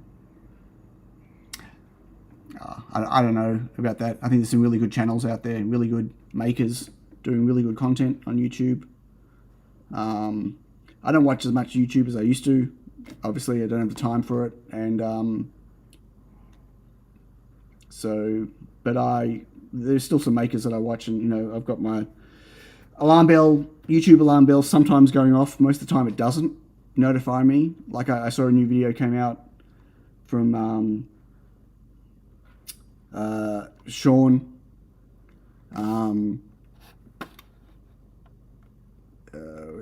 Where's the video link?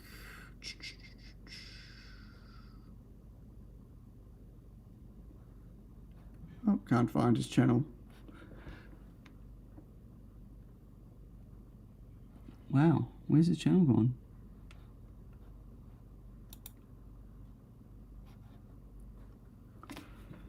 Right, so yeah, Sean Hodgkin just released a new video. His anti-gravity Christmas ornaments. I just wanted to get the link. Copy link. Post. And it was really cool, and I went, oh, awesome, I love that I got this notification. And then I find out that the notification was like 4 days late or something. 5 days late. Like, why? Why has it been out for 5 days and I didn't even know about it? Anyway, have a look at that video. It's really cool. He made levitating Christmas ornaments. He's got an awesome style to his videos as well. Anyway,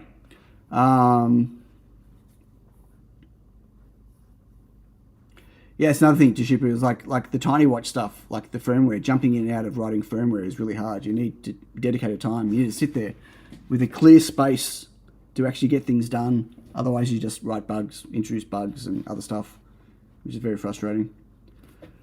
Excuse me. I've been going for 2 hours. Have I finally run out of stuff to talk about?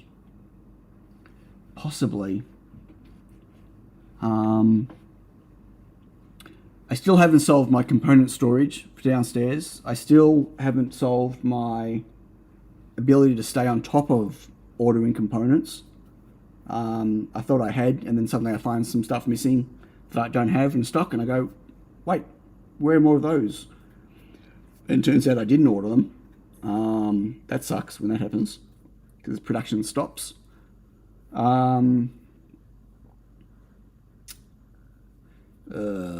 So yeah, I still feel like all the things I wanted to solve by moving into the factory, I haven't actually solved yet. Not all of them. Many of them, but not all of them. No, I'm not using Sam. Sam's actually next to me on the desk here. He's on, as in the Pi is powered, but he's not running.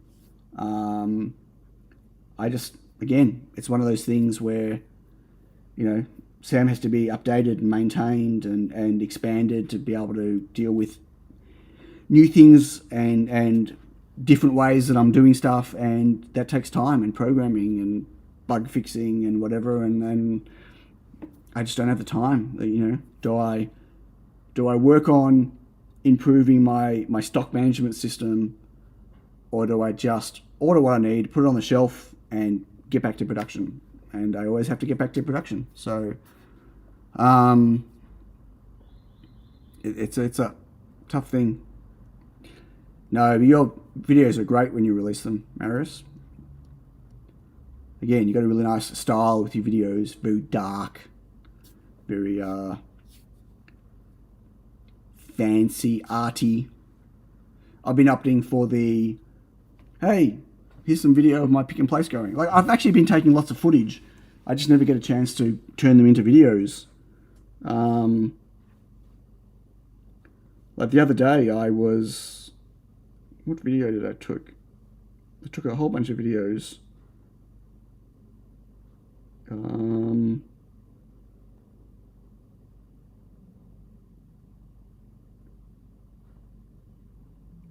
Production line videos.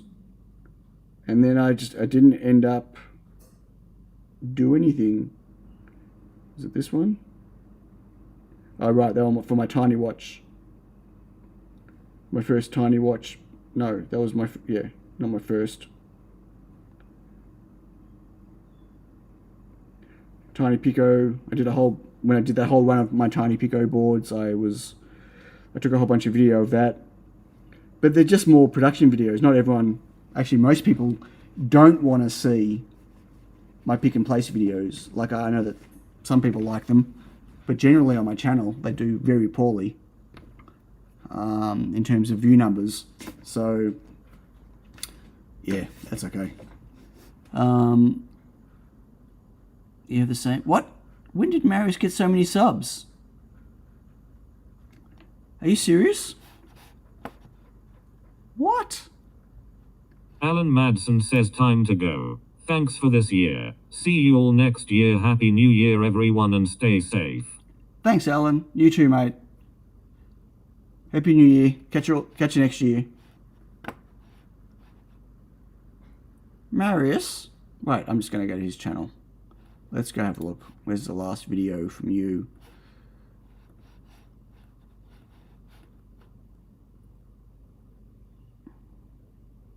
Where's all your video links? On your Discord. Where's your...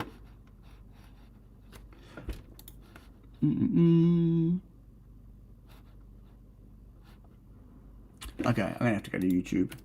YouTube.com.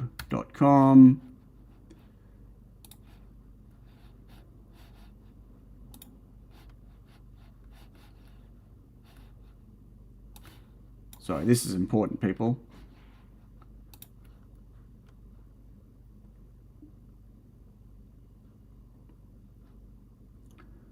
I don't know if I should, if you've caught up to me, I don't know if I should be disappointed in myself or impressed by you. Probably both. Why are you not, I can't even find you in my subscribers list. How can I not find you in my subscribers list? There's a lot of people I'm subscribed to though, so that doesn't really count. Like, I'm sure you're in here, but I'm scrolling.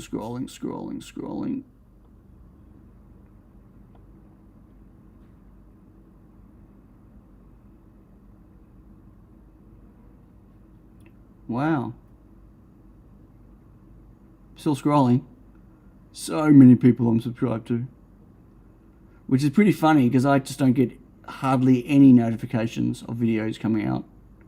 Oh, there we go. Oh, you're under Strange Parts. 24.4k subscribers. Oh my gosh. Congratulations, Marius. You've officially... You've passed me? I think you passed me, probably. I don't know. I don't get the full number.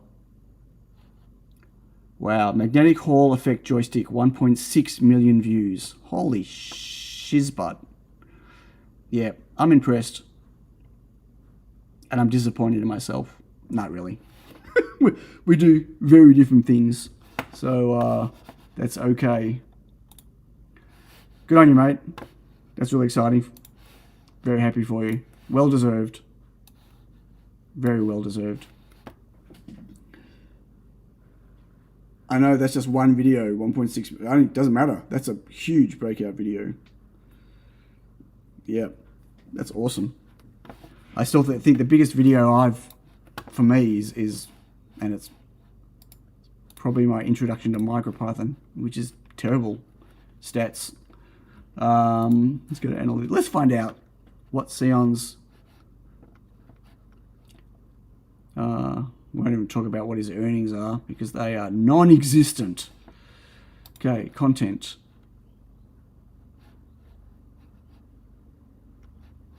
Top, that's live streams. Where's my top videos? How do I see my top videos?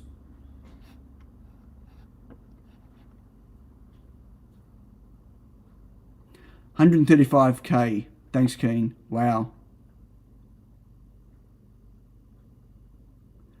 No, Daypaul Jones, no, there's not 24k in the world watch Sion. There's like 200. Like, of that 24K, if I release a video, I get virtually no one watch it. There are only 200 real people in the world anyway. Right, that's exactly it.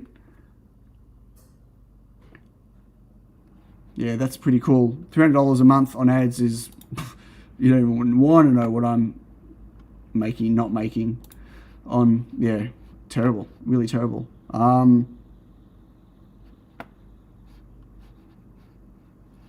Wait, content. Okay, let's go to content. Let's go to videos and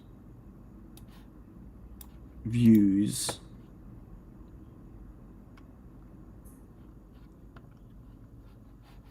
No, let's go not views. Where's date?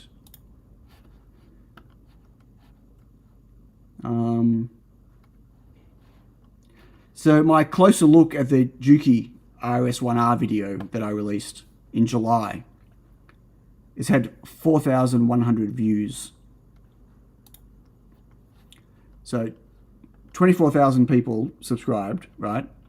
4,100 views, of which 40%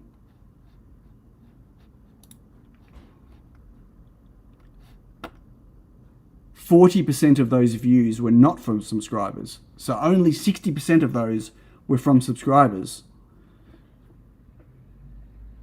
All right, I need more cats in the videos. So, yeah. Yeah, pretty funny. It's pretty, So that video has made me $11, 11 Australian dollars less tax. Yeah. And Peter watched it twice. Well, there you go. See, that's the Mrs. Urban, if your old subs don't act the way YouTube wants. Yeah, it's just the whole algorithm is completely busted. We're not even going to go there. What's his name just did a video on that actually the other day. Which just goes to show why it's probably not even worth. So Electro Noobs did a video. For those that are interested,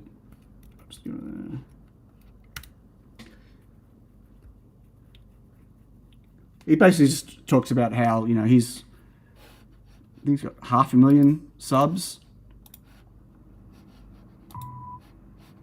And, you know, yeah, over 500,000 subs, and he gets 4,000 or 5,000 views on his videos. And his videos they're not bad, they're not terrible, really. I mean, some of them are good and they're interesting topics. Hey Dave, late join, that's okay. Thank you. Merry Christmas to you too.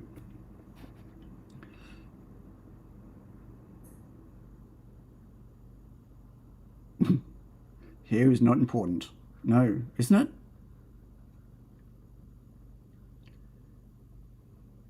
I'm still too vain to not have hair.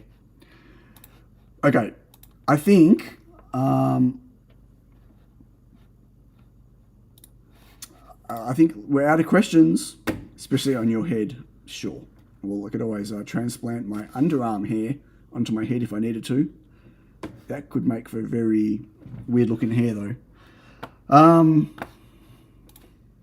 So are we done for 2023? Are there any more questions anyone has got? I can see that the concurrent viewers are dropping. Thanks, Keen. Get a cat. I love cats, but no. I thought I would pull a stuffed cat from off screen on a lead just to say, you want a cat? Here's the cat. I do have a nice cat though. I usually scratches me. Cats are tasty. Oh, okay, enough. We're not eating or doing stunts with cats. Thanks, Keen. Thanks very much for the super chat. Appreciate it. So I think we've run out of steam for 2023. I think no more questions. It's time to super chat.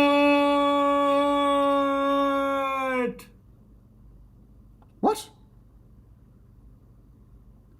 Why did that trigger twice? That was weird. No, it already went. That just triggered twice. Have you got new ideas for Maker Projects 2024? Hope you didn't get billed twice. That'd suck. Catch you later, Dave Paul Jones. Happy New Year to you too. Well, yeah, I've got my secret project I'm working on now. That'll be hopefully the first thing I'll release in 2024. Other than that, I got Blizzard S3 that I'd like to get. Super chat! Thanks, Luminator. Merry Christmas to you too. Thank you. I'd like to get Blizzard finished. That'd be nice. And yeah, otherwise, I don't have a lot planned. I should really think of some new projects. I want to spend some time on Tiny Watch to get that pushed along. Yeah, I don't know. I guess we'll see. I've got all 2024 to think about it, right? So plenty of time to come up with a new idea, or two, or three.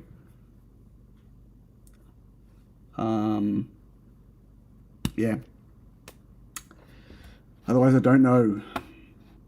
Okay, folks, I think I'm going to... I'll catch you later. Oh, he said right. Oh, he said night. But he said right. I think I'm going to go. I'm going to call it. Thank you all for joining. Thanks, Dave Paul Jones. Appreciate the support, mate. Can it display 3D images? It's an ESP32 and a screen, so it can do whatever an ESP32 and a screen can do. Whatever you program it to do. It's like saying, can a computer display 3D images? Well, if you program it to display, it will. Or are you asking, is it powerful enough to display? It depends on the 3D image. Yeah, it can do, what do you want to do? Spinning cube? I didn't have it on the watch. I could have, but it's not really something that you'd want to 3D Nixie tubes. What?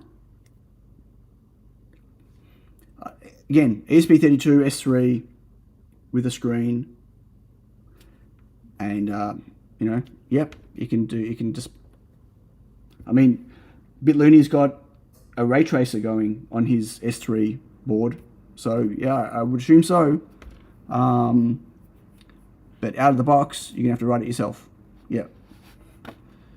I had the 3D spinning cubes and stuff. Not on that. That was on the Blizzard. But that's running on an S3. It's just using the Blizzard for DVI output. So, yes, I could put that on the Tiny Watch too. Okay. Thank you all. Thanks for an awesome, interesting, sometimes not so awesome, but always maybe fun 2023. Hopefully everyone's 2024 is a ripper. I hope mine is. Everyone be safe over New Year's, please. Just remember, COVID's still a thing. So look after yourselves, be safe, and yeah. Can't think of anything witty to say. So, Happy New Year. Bye, everyone. See you all next year.